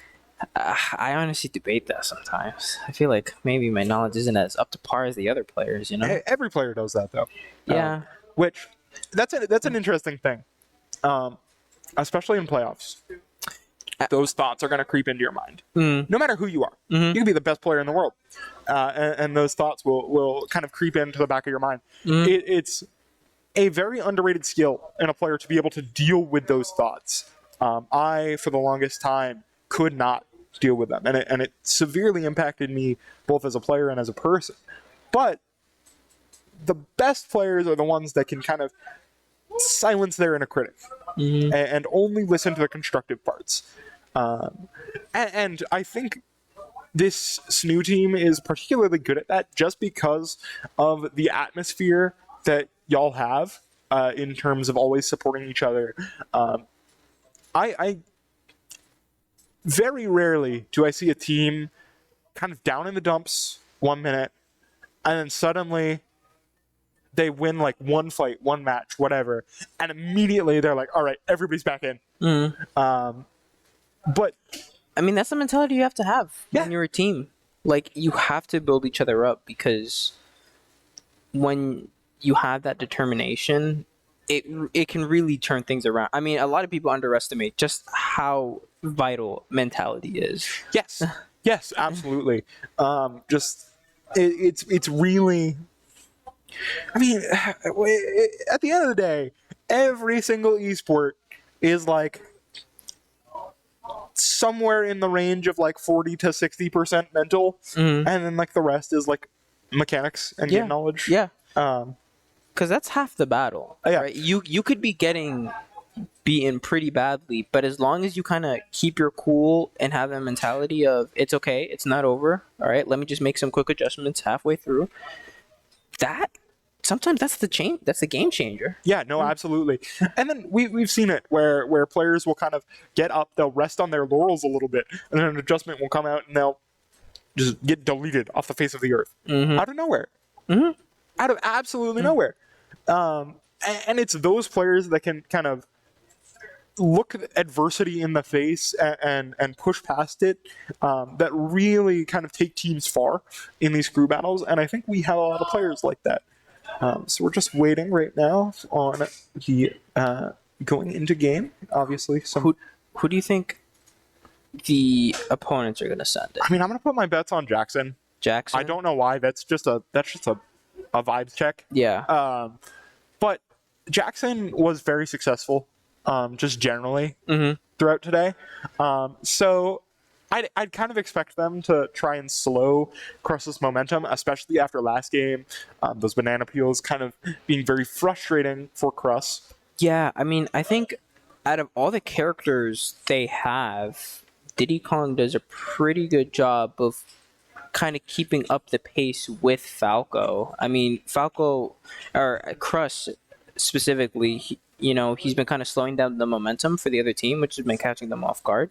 But Jackson, he's able to go along with that. He's like, I'm perfectly okay with that. I mean, you're just giving me the opportunity to go for more bananas, set up my bananas on the platforms, and I'll get conversions off them, no problem. Yeah, Cruss is real lucky. There can only be one banana on the field at a time, because wasn't there one point in the series where there could be two? I think so, yeah. I think that was Brawl. I'm pretty sure that was Brawl. That's why we don't talk about that game. Yeah. That was actually the first Smash game I played, and I played PT, and I loved that character. And I thought I was going to main that character in this game, but I wasn't good, so I stopped. And then you found Hero. And then I found Hero, yeah. And we're all better off for it. Yeah, I agree. I mean, speaking of PT, though, Blue has a PT of their own. do. I think there's a decent chance we could see the PT today. What do you think? I mean, I've honestly kind of... I'm a little surprised that it hasn't come out yet. Pokemon Trainer is one of those characters that can kind of do everything. Ivysaur is just good. Squirtle is just good. In my opinion, I think out of the three Mons, Ivysaur is the best one. I mean, yeah, I feel like that's pretty common consensus at this point, just generally from what I've heard. You're like, yeah, you're not saying anything new there, pal. Well, Yeah. like, I'm not saying that. I'm just saying, like, I don't think that's a hot take. No, you're fine. No, yeah. I mean, I'm sure some people argue for like All right. Squirtle. I have been told, I don't know if this is a sincere belief, but Cruss has said on multiple occasions that that Squirtle is the best character in the game, and has forced the propaganda onto Joe to say on cast. Crush said that? I believe so. He's trolling. He has to be. I mean, no, he is. He is. Yeah, no, for sure. But he is. But if you really think about it, though, no. But if you really think about it, Squirtle does have the tools. Some great multi-hit moves, very kind of slippery hitbox, decent movement, some good specials, especially that neutral B, great at ledge guarding. But Incineroar, this is Alpha changing off of the Ike. Okay. We are on small battlefield now. This is interesting because he's sacrificing mobility. Now he has even worse mobility, but in my opinion, better gimmicks. Yeah, I mean, this revenge is really going to be the name of the game here. Especially into a Falco, you're going to have a lot of opportunities to build that. And if you're able to kind of stack those up, that's going to hurt. But that all relies on you being able to hit them. Yeah, and honestly, as we're seeing, Cruss is just not making it easy for Alpha to land a hit. Yeah, no, just... I mean, that's the thing about Incineroar is their movement is just not great, Oh wow, to say the least. Yeah, that up B had a little bit of a meteor effect on Crust there. Yeah. Ooh. Yeah, Alpha barely I able think- to make it back to stage. I feel like Crust honestly is very experienced in this matchup. He's played against a lot of Incineroars, so he definitely knows all the tactics that Alpha could be going for. Yeah, I mean, the laser charged revenge probably is not going to do much, quite frankly, especially at 153. I think it's already gone off that grab alone. Yeah, I mean, if you're Crust, though, you want to be careful, because, yes, the lasers are helping in keeping the distance. However, you're just adding that rage to Incineroar, and the more rage he has, the scarier he is. Is it not already capped at this point? I believe it is. Okay. But there it is. The forward air off There we ledge. go. Yeah, I mean, Alphom was just kept in disadvantage there for so long. There wasn't a lot he could do. Yeah, I mean, it was really just about Crust kind of playing the long game, forcing the mistake to come through and capitalizing on it, which is something that Crust does, I think, incredibly well. But now Alphom has a little bit of room to work with, getting that pressure on ledge. Now, with the Lariat coming through, just barely doesn't secure a stock. Alphom wants to respond, and if there's any way he should do it, it's definitely a side B. That is just such a good kill move. Yeah, no, absolutely. Especially when you hit that sweet spot, it does not feel good. But Crust now back on stage, has a little bit more room to work with, a little bit more room to breathe, and now Alphom suddenly at 71%. Crust, meanwhile, sitting at 120, got a little bit of a hitch there, but seems to be all good. Alphom getting the up tilt, I believe it was, sending pretty high, but not killing. But that Up air does killing. the landing up air. Just barely star KOs there. I did not think that was going to go through. Yeah, What? I mean, Crust.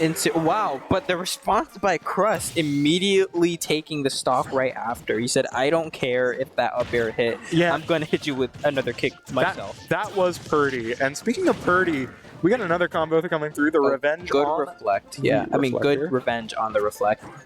A lot of REs in that sentence there. I don't blame you for getting mixed up.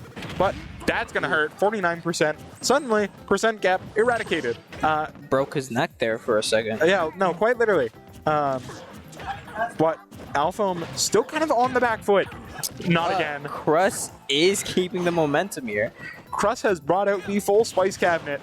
Those down air combos are so good. Trying to that read would- that. That That would would have been a good read. That would have been so sick. But not quite happening. Alphom at 131. One more good move is going to secure it, right? Good. Yeah, Yep. there it is. Right on cue. Good punish. Good punish. Yep, and Crust still managing to get out of that I'm with wondering- one stock remaining. Yeah, I'm wondering if Alphom was intending to recover that high, because I think he was expecting to grab the ledge, but Yeah. but he was a little too close, so he landed on stage. However, I think potentially if he did try to recover low, Crust could have read that and punished that as well. Absolutely. But Crust doing a great job of paving the way for SNHU Blue right now. This is exactly the start you wanted in this game 3. Now, the Titan and the unexpected switch up are kind of out of the way now. So unless something else really unexpected comes out, you kind of have the info, and you have the stocks to use. And Crust, All right, I we're love you. I love you too. not sure I if it's love you getting too. picked up on cast. We got some love for the newest member of the caster desk here. Thank you. You are too. Thank you. And this is why I love the Smash team, is because y'all are so close knit. Yeah. Y'all are the best to watch as like a spectator. Just because I feel like I'm at a zoo, What can I? like in the best possible way. Like, I'll I'm take just that as like- a compliment. no, please do, because I feel like I'm just like observing something that should that I should not be privy to. Like it's so beautiful. Yeah. No. No. I mean, I love my teammates. I love my teammates. I do. Yeah, I love. I will say, I think you could say that about any team on campus. Oh yeah. If you were to watch the Overwatch team, You know, every you'd call team us a here is zoo too. extremely close knit. I mean, Yeah. I've seen the Overwatch team.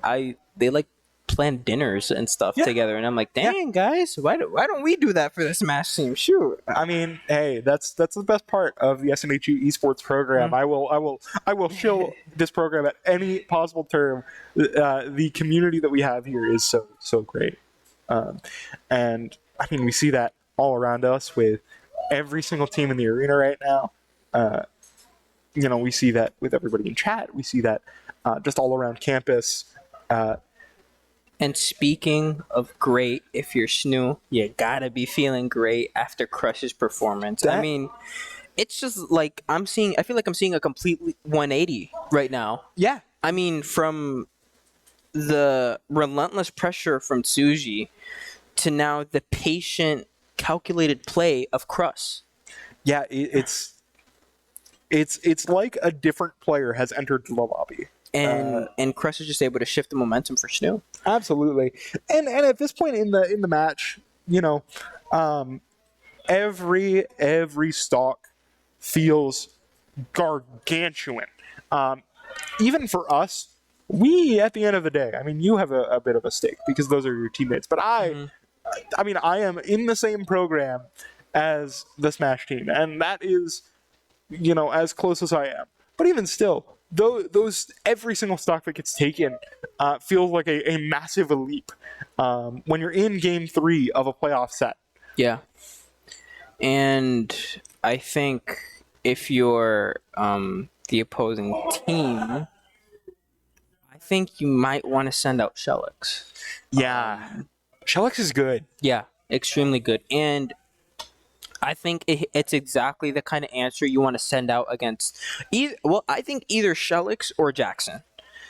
As I think both of their play styles go along with Crush's very well in the sense that they don't mind Crush playing patient because that's what their characters want as well. Right. Yeah, I don't know. I'm interested to see what they pull out because it could be a wide variety of things and honestly, there's still another extra player kind of sitting in the back for Queen's Gaels. Oh, is there? Ooh. Yeah, well, yeah, because we've only seen Jackson. We've seen what Jackson, Suji. God, I'm forgetting names. I'm blanking. Don't worry, Alphom and and the banjo player whose name I'm blanking on right now. Oh, who? The banjo player, Shellix. and then that's it, right? Yeah, pretty sure. I could have sworn this team had a Game & Watch player, but maybe I'm just crazy. I believe you. Or I think they have a kind of a Byleth player, but they don't play that much. Got it. Yeah, I think that's what it is.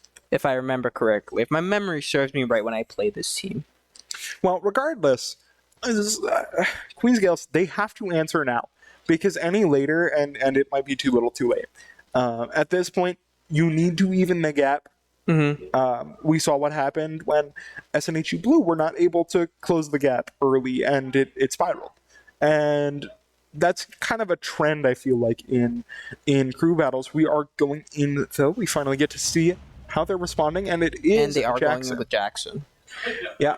Yeah, I just think Jackson had a pretty good performance against Crush, and especially when you're going to have the stock advantage here, you have to be feeling at least a little confident about it. Yeah, I will say, I love how the crowd gasps at Crust taking the two SDs. Really invested. The characters in the background? No, the crowd noise. Oh.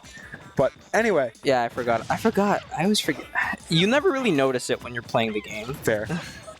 Oh, yeah, but Crush getting these reflects off against the banana. Yeah, these reflectors are coming in so clutch.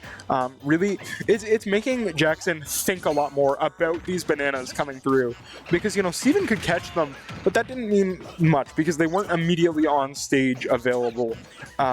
Meanwhile, for Cruz, when that reflector comes out, those bananas are just there now. Yeah, Crush so far is doing a pretty good job playing around the bananas and even using them against Jackson. Yeah, and that's such a difficult thing to do into a Diddy Kong matchup. So that's very admirable. Look at these. Yeah, look at look these at that. reflectors. He's just getting them one after another. But Jackson is going to try to keep him off stage. Good forward air by Jackson. And like the uptime on these bananas is ridiculous with these reflectors. They're staying out for so long, denying Jackson a crucial option. That one though does come through, does get the work in, but no, Cross is able to make it back to stage and gets a back air. Great back Secures the air. stock. Crust taking a stock. I mean, Crust is working overtime right now. But the forward smash coming up by Jackson, reading that side B. Yep. Good read by Jackson. Taking Absolutely. the stock and taking the game. Absolutely, but that's still an extra stock that you did not want to lose there. Mm-hmm. We can hear Crust little disappointed by the outcome of the match, but that's perfectly reasonable. You know what happens? Yeah, I mean everybody.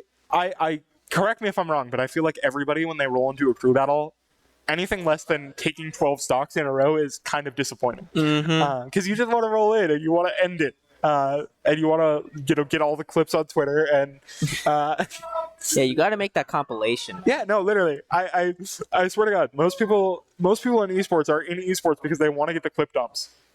I won't lie, I want to get the clips when I play. Everybody wants to get the clips. I want a thwack as 0 on Twitter. I don't even use Twitter, but I'm sure somebody would put it up there for me. That's why we have the wonderful media team, the wonderful social media team. Yeah, we do. Yeah, they don't get enough shout-outs. They don't get enough shout-outs. This will be their shout out. We are shout out. as a official member of the content team. Content doesn't get enough shout-outs. Shout-outs to content, Shout out to all our graphic designers, to all our production, content. to all our social media managers. But as we just saw, the viewers didn't get to see it, but we did. I think we are going with Insignia for the next round, for the next game, I should say. You gotta feel confident in Insignia's ability to just kind of round this out. Insignia is a very strong player. Like we said, I believe ranked number 3 in New Hampshire. Number 4, I believe. Is he still number 4? I thought he got bumped up. He could be number 3. We'll have to look that up. He is 3rd. He is 3rd. I got flack the last time I said that he was 3rd, like 2 semesters ago, when it wasn't actually 3rd. Oh, really? So everyone had to make sure that next time I was casting, I said that he was 4th. Really bring him back down to earth. But moving up in the world is Insignia, and for good reason, very solid player. Yeah, he is such a good closer, and I think if you want to close this round out, I think Insignia is your man. Yeah, guy. Whether the Bowser or the Korin or some other pick comes out, I think no matter what, it's going to be a good choice.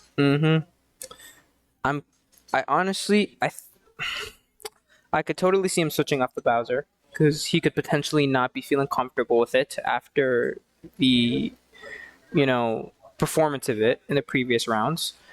But I think at the same time, I could see him sticking with it just because he's that confident in his ability, rightfully so. Yeah, I mean, his Bowser's good.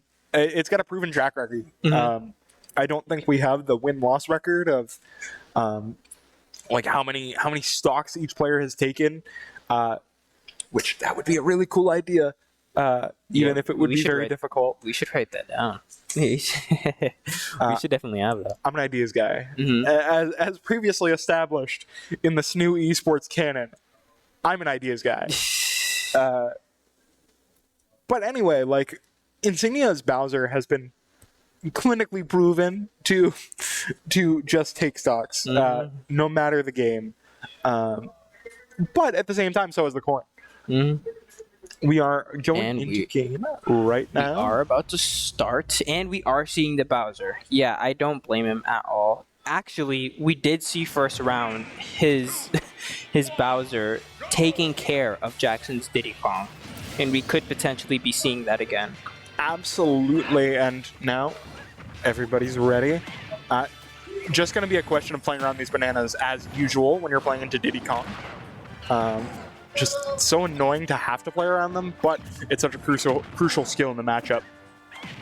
Yeah, and honestly, I feel like Diddy Kong isn't going to have an easy time comboing this Bowser because you have to worry about getting hit. You want to get hit as...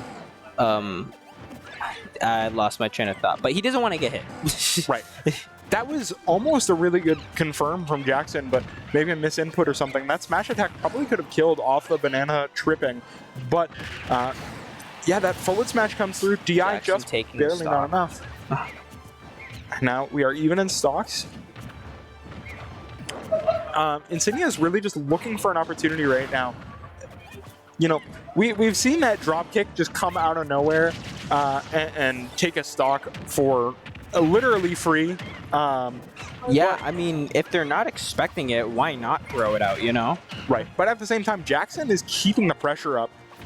Yeah, he's doing a very good job of just not letting Insignia breathe at all. I think this is definitely a different Jackson we're seeing against Adam's Insignia. Absolutely. This is a Great different read. beast. Yeah, good neutral, get a read by Jackson. Almost got that banana into down air. That was scary. Absolutely. And speaking of scary, Insignia 163% at ledge. Lot of rage though. One hit is going to This is probably one take the angry stock. turtle, and he could be suplexing him to heaven, to the skies. Yeah, no, literally. I would not want to take a Bowser bomb right now, but no need. Jackson does take the stock, playing very, very patiently, very smart, just waiting for the opportunity. Yeah, that's probably definitely alleviating a lot of nerves on Jackson right now. He doesn't have to deal with Bowser at max rage. What was that? That was an up tilt that somehow star KOs. I don't know if that was a DI thing or what, but we are now one stock to one stock somehow. Yeah, I mean, Jackson was just at such a high percent there. Yeah, for sure. And now Jackson is doing a really good job keeping the pressure on. Doesn't want Insignia to get any of these hits in because he knows all it takes is a single opening, and Insignia would be able to capitalize off it. Yeah, Insignia really doesn't have much room to breathe into this Diddy Kong. So many multi-hits. Did he just slink under that up smash? I think so. Yeah, That I don't know what that was, but it looked cool. Diddy Kong very, very slippery. Such great movement. Really throwing Insignia off, and that down air gets the spike off stage. Absolutely beautiful.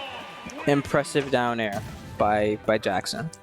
That is the long and short of it. That was pretty. That was a really picturesque kill spark too. Mm-hmm. I gotta say that was a good one.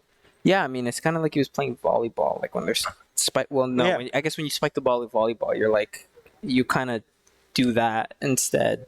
But you know, he's it's spike. Well, it's a spike. Never mind. I was making a volleyball analogy, and I'm like, wait, it's literally called a spike. Never I think mind. that is incredibly niche, but I respect the effort. I'll give you a solid 7.8 out of 10 there. 7.8. Thanks. I appreciate the generous score. But as we just saw, Steven is going to be up next for the team, and honestly, I don't mind that. Dude, this late in the game, I would not want to play into Steven. That just feels bad. That sounds like it feels bad. Mm-hmm. Steven's so consistent. You could put him anywhere in the lineup, and he would perform as we have seen.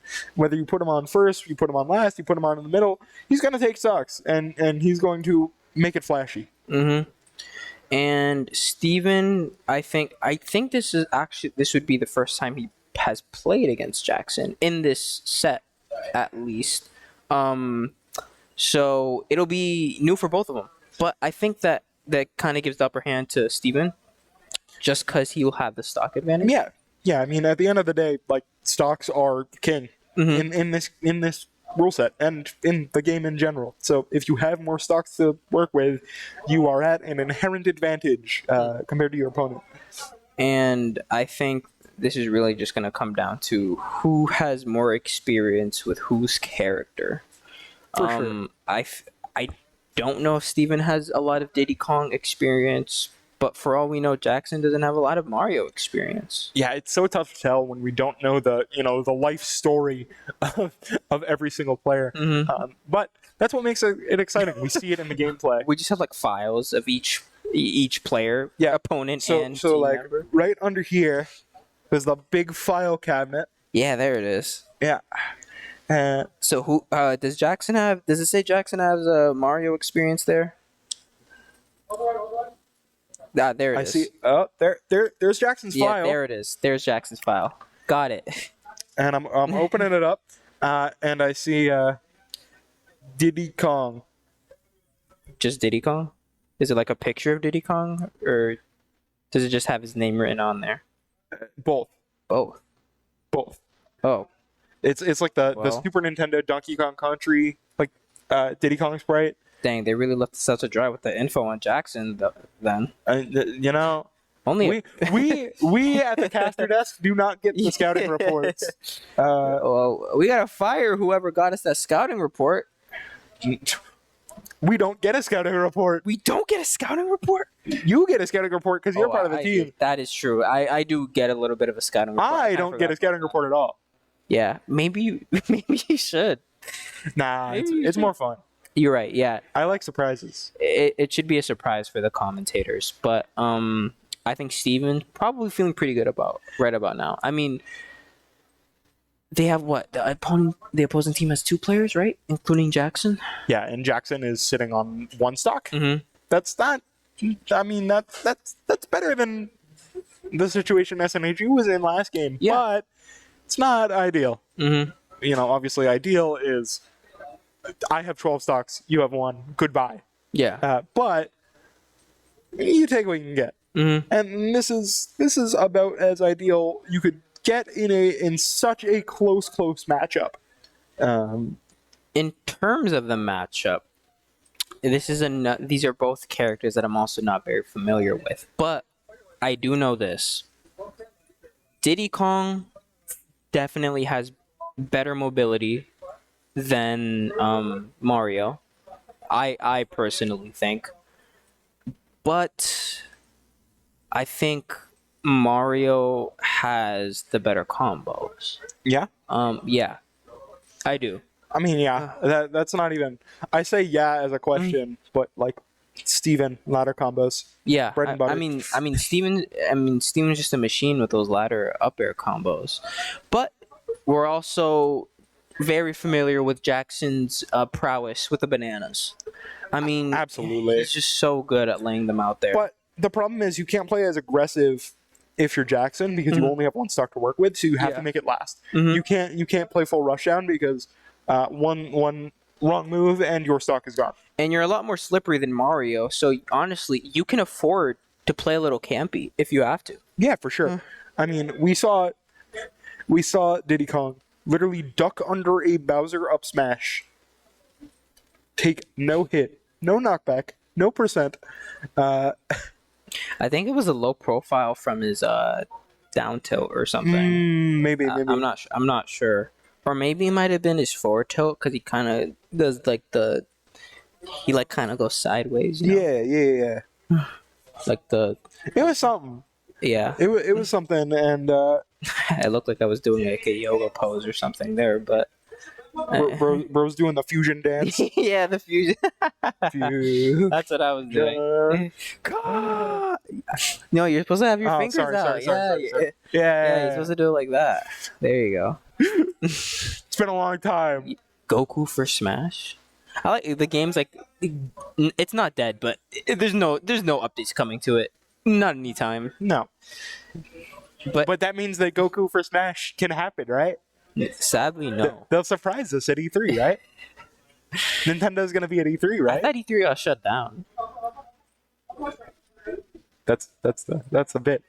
Oh, you're right. Yeah, I mean, no, E3 is still open. Yeah, no. E3's back and better than ever. I love E3. I can't wait for them to announce Goku and Superman and also Sans Undertale all as playable characters for free. They really should. I know. I can't wait for that. Yeah, no, And then they're gonna add I don't know. What's another iconic character? They're gonna add the main character of The Last of Us, Joel. Joel. Yeah, they're gonna add Joel. Mm. They're gonna add Chris Pratt, Mario. They're gonna add Spider-Man. True. They're gonna add Spider-Man and Iron Man and Batman. That Because we have Joker, we have Robin, we don't have Batman. We need Batman. We don't have Batman, guys. Fair to say. I'd say play multiverses, but you can't. So, Don't play multiverses. That's such a. but It's not a good game. But we are going in now.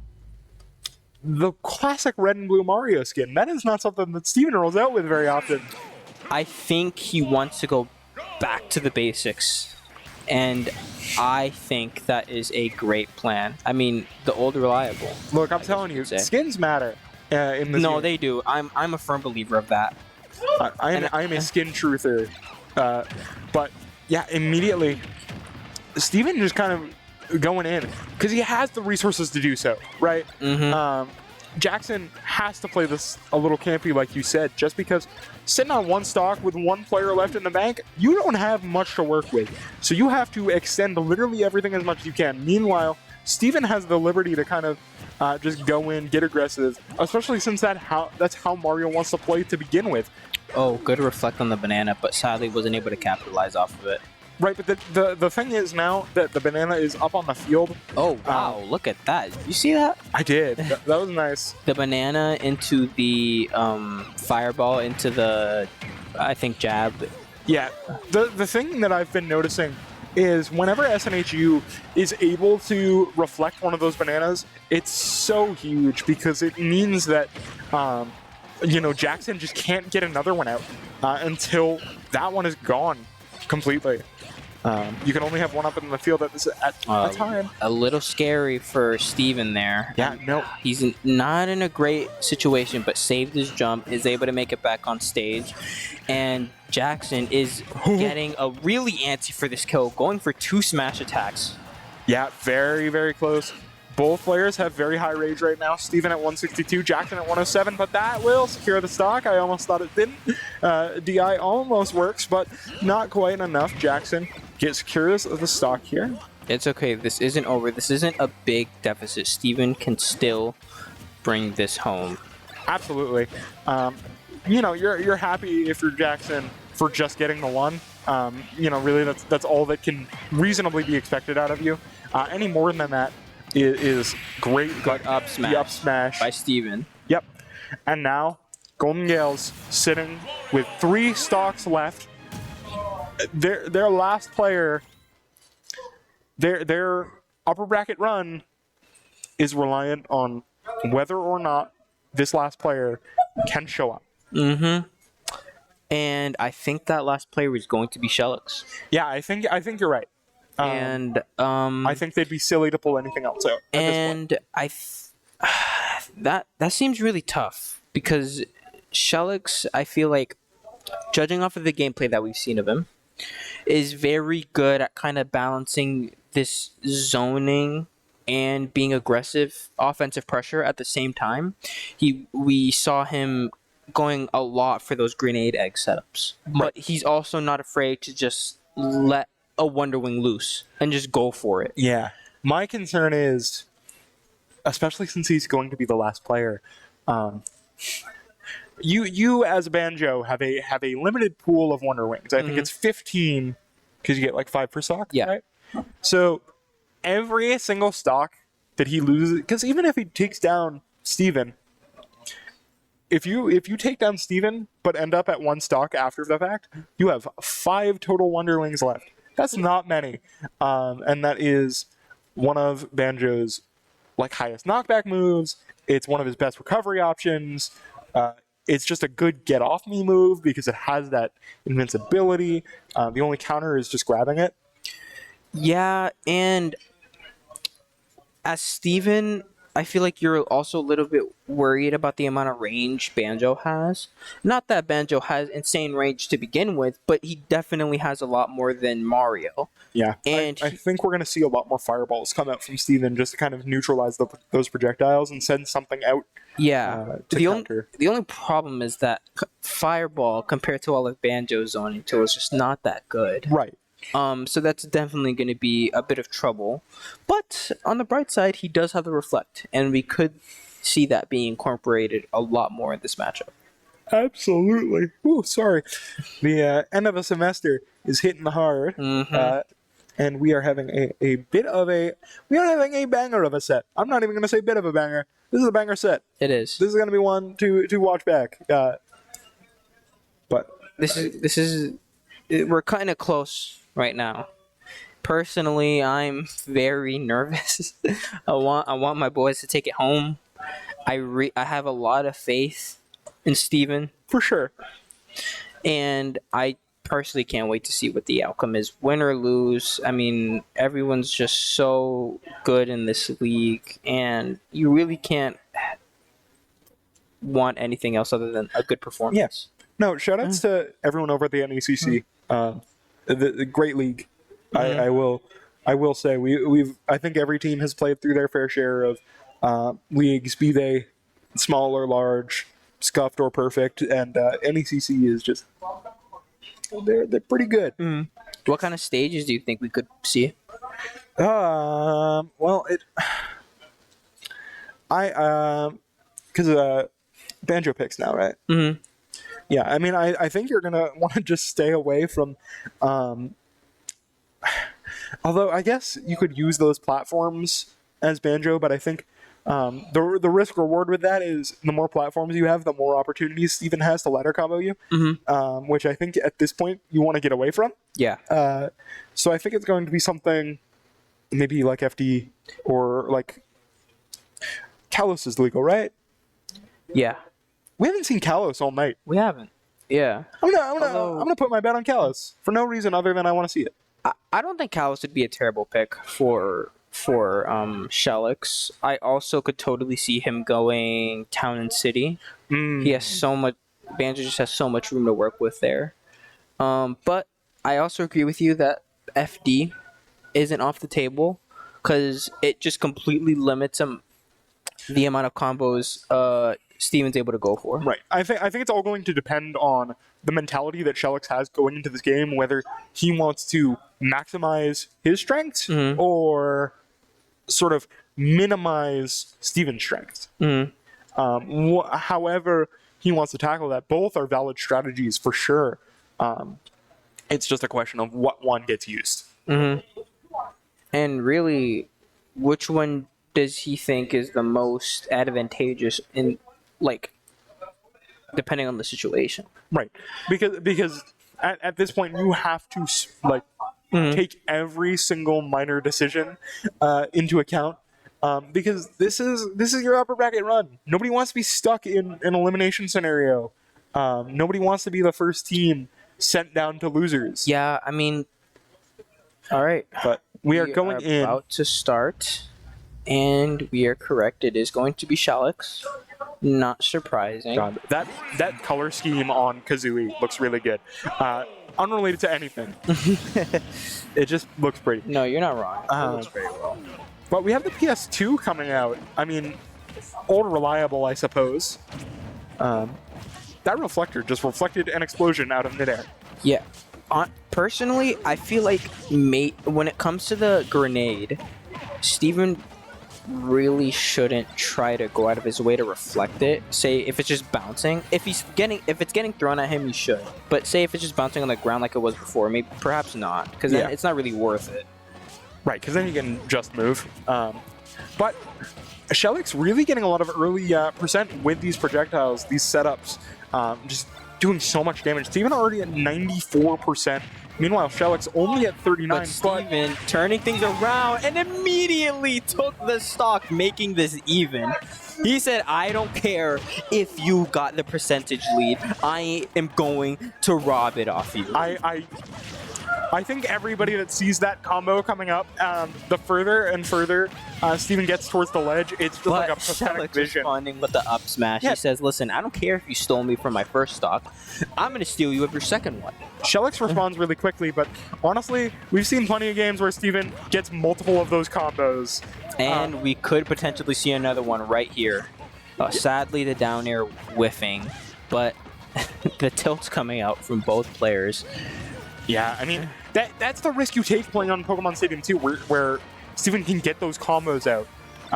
So dangerous when they're able to... a misinput. The misinput has to waste another Wonder Wing just to get back to stage. Only sitting with 3 left.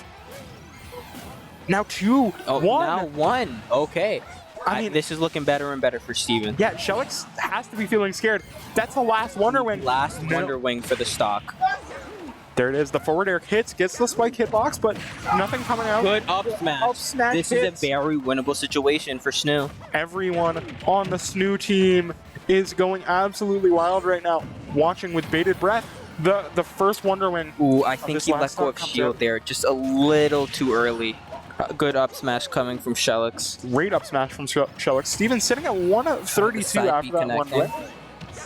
Very, very difficult to play into right now. You have to really slow this down if you're Steven. Mario 133 really trying to play patient here, throwing out those fireballs in neutral. Yeah, but those projectiles, like you said, just not as good as Banjo's ranged options. Oh, but the Wonder Wing out of nowhere. Coming out. And Shellick? Golden Gales takes it. Shellick's able to hold on to a shred of hope. 1 stock remaining into whoever SNHU decides to pull out. It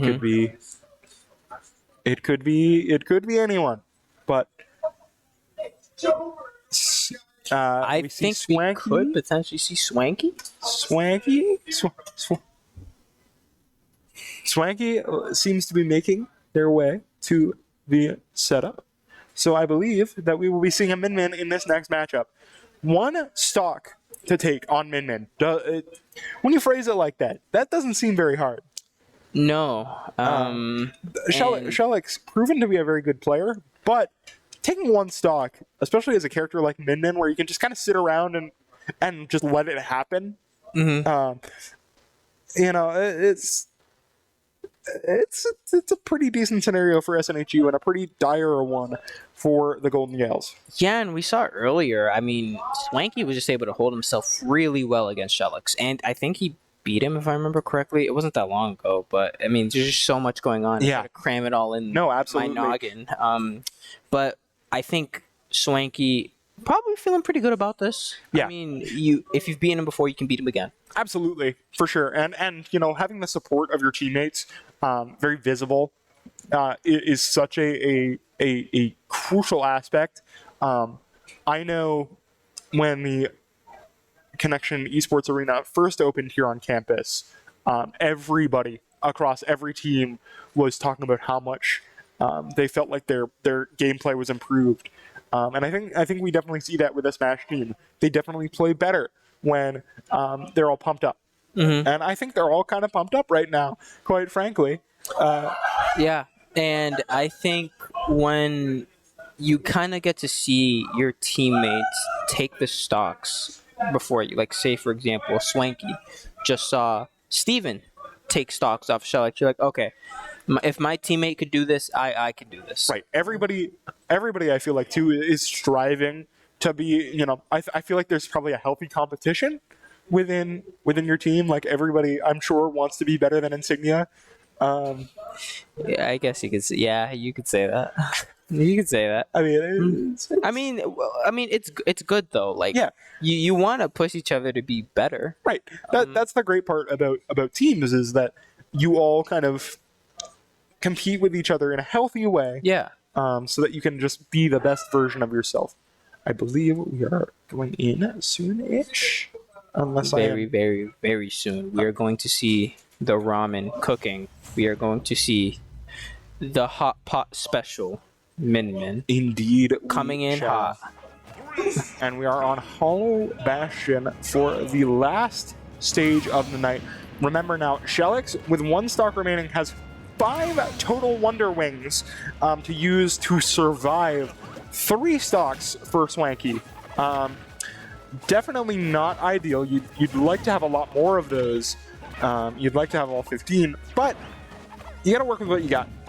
Yeah, and I think in this situation, Shellix honestly can't afford to try and play this patient game of throwing out these grenades and eggs, because you're just giving more space to Swanky, which is exactly what he wants. I mean, what are these grenades doing? They're applying like 10% of chip pressure. damage, and just giving, they're giving Swanky center stage.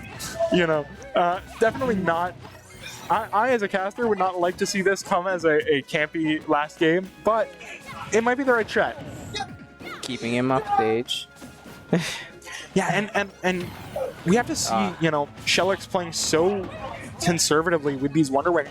Lets one rip to get some percent out, but I don't know if that's ideal. You're going to be getting hit off stage soon. You're going to need those as recovery options. Otherwise, you're going to recover really high and really predictably. It's just so tough to balance that. Yeah, and I think we're seeing a really good example of just Shellix really struggling to take the kill here. He's not getting a lot off in neutral, and he can't really get in due to the patience and just sheer range of Swanky right now. And Shellix now 1 Wonder Wing remaining. He can get 1 more long range recovery. Yeah, but I mean that was a great grab. That down throw to up tilt was just so consistent at those higher percents. Absolutely. The problem is, again, you're so low on resources, you're so high on percent, and now Swanky still has 2 full stocks to work with. The percent reset feels really bad this late in the game. And now that last Wonder Wing. You have no Wonder Wings. Your tools are gone. And that is extremely bad for Shellix. Especially at 140, 150. Getting a little aggressive there is Swanky. A little rare for this character, but Shellix seems to be taking advantage. Oh, Shellix just barely makes it back to stage. Making it back. And the reflection of the grenade. The reflected grenade! It's SNHU. Takes it for SNHU Blue, securing their upper bracket run thus far. Wow. Oh what my a show. goodness. What a show. Big smiles from SNHU Blue. Very much deserved. Great play from both teams tonight. I'm very excited to see how SNHU Blue shapes up in the rest of the upper bracket, and I'm very excited to see how the Golden Gaels fare moving forward. It's going to be very interesting to see that. Oh yeah, I mean that was crazy. That was all right. Well, I believe we still have a doubleheader. It's going to be a long night, but with that, we are going to be cutting to a bit of a break, give ourselves and our players a little bit of time to relax, decompress. So we will see you on the other end of it. Get ready for yet more good Super Smash Bros.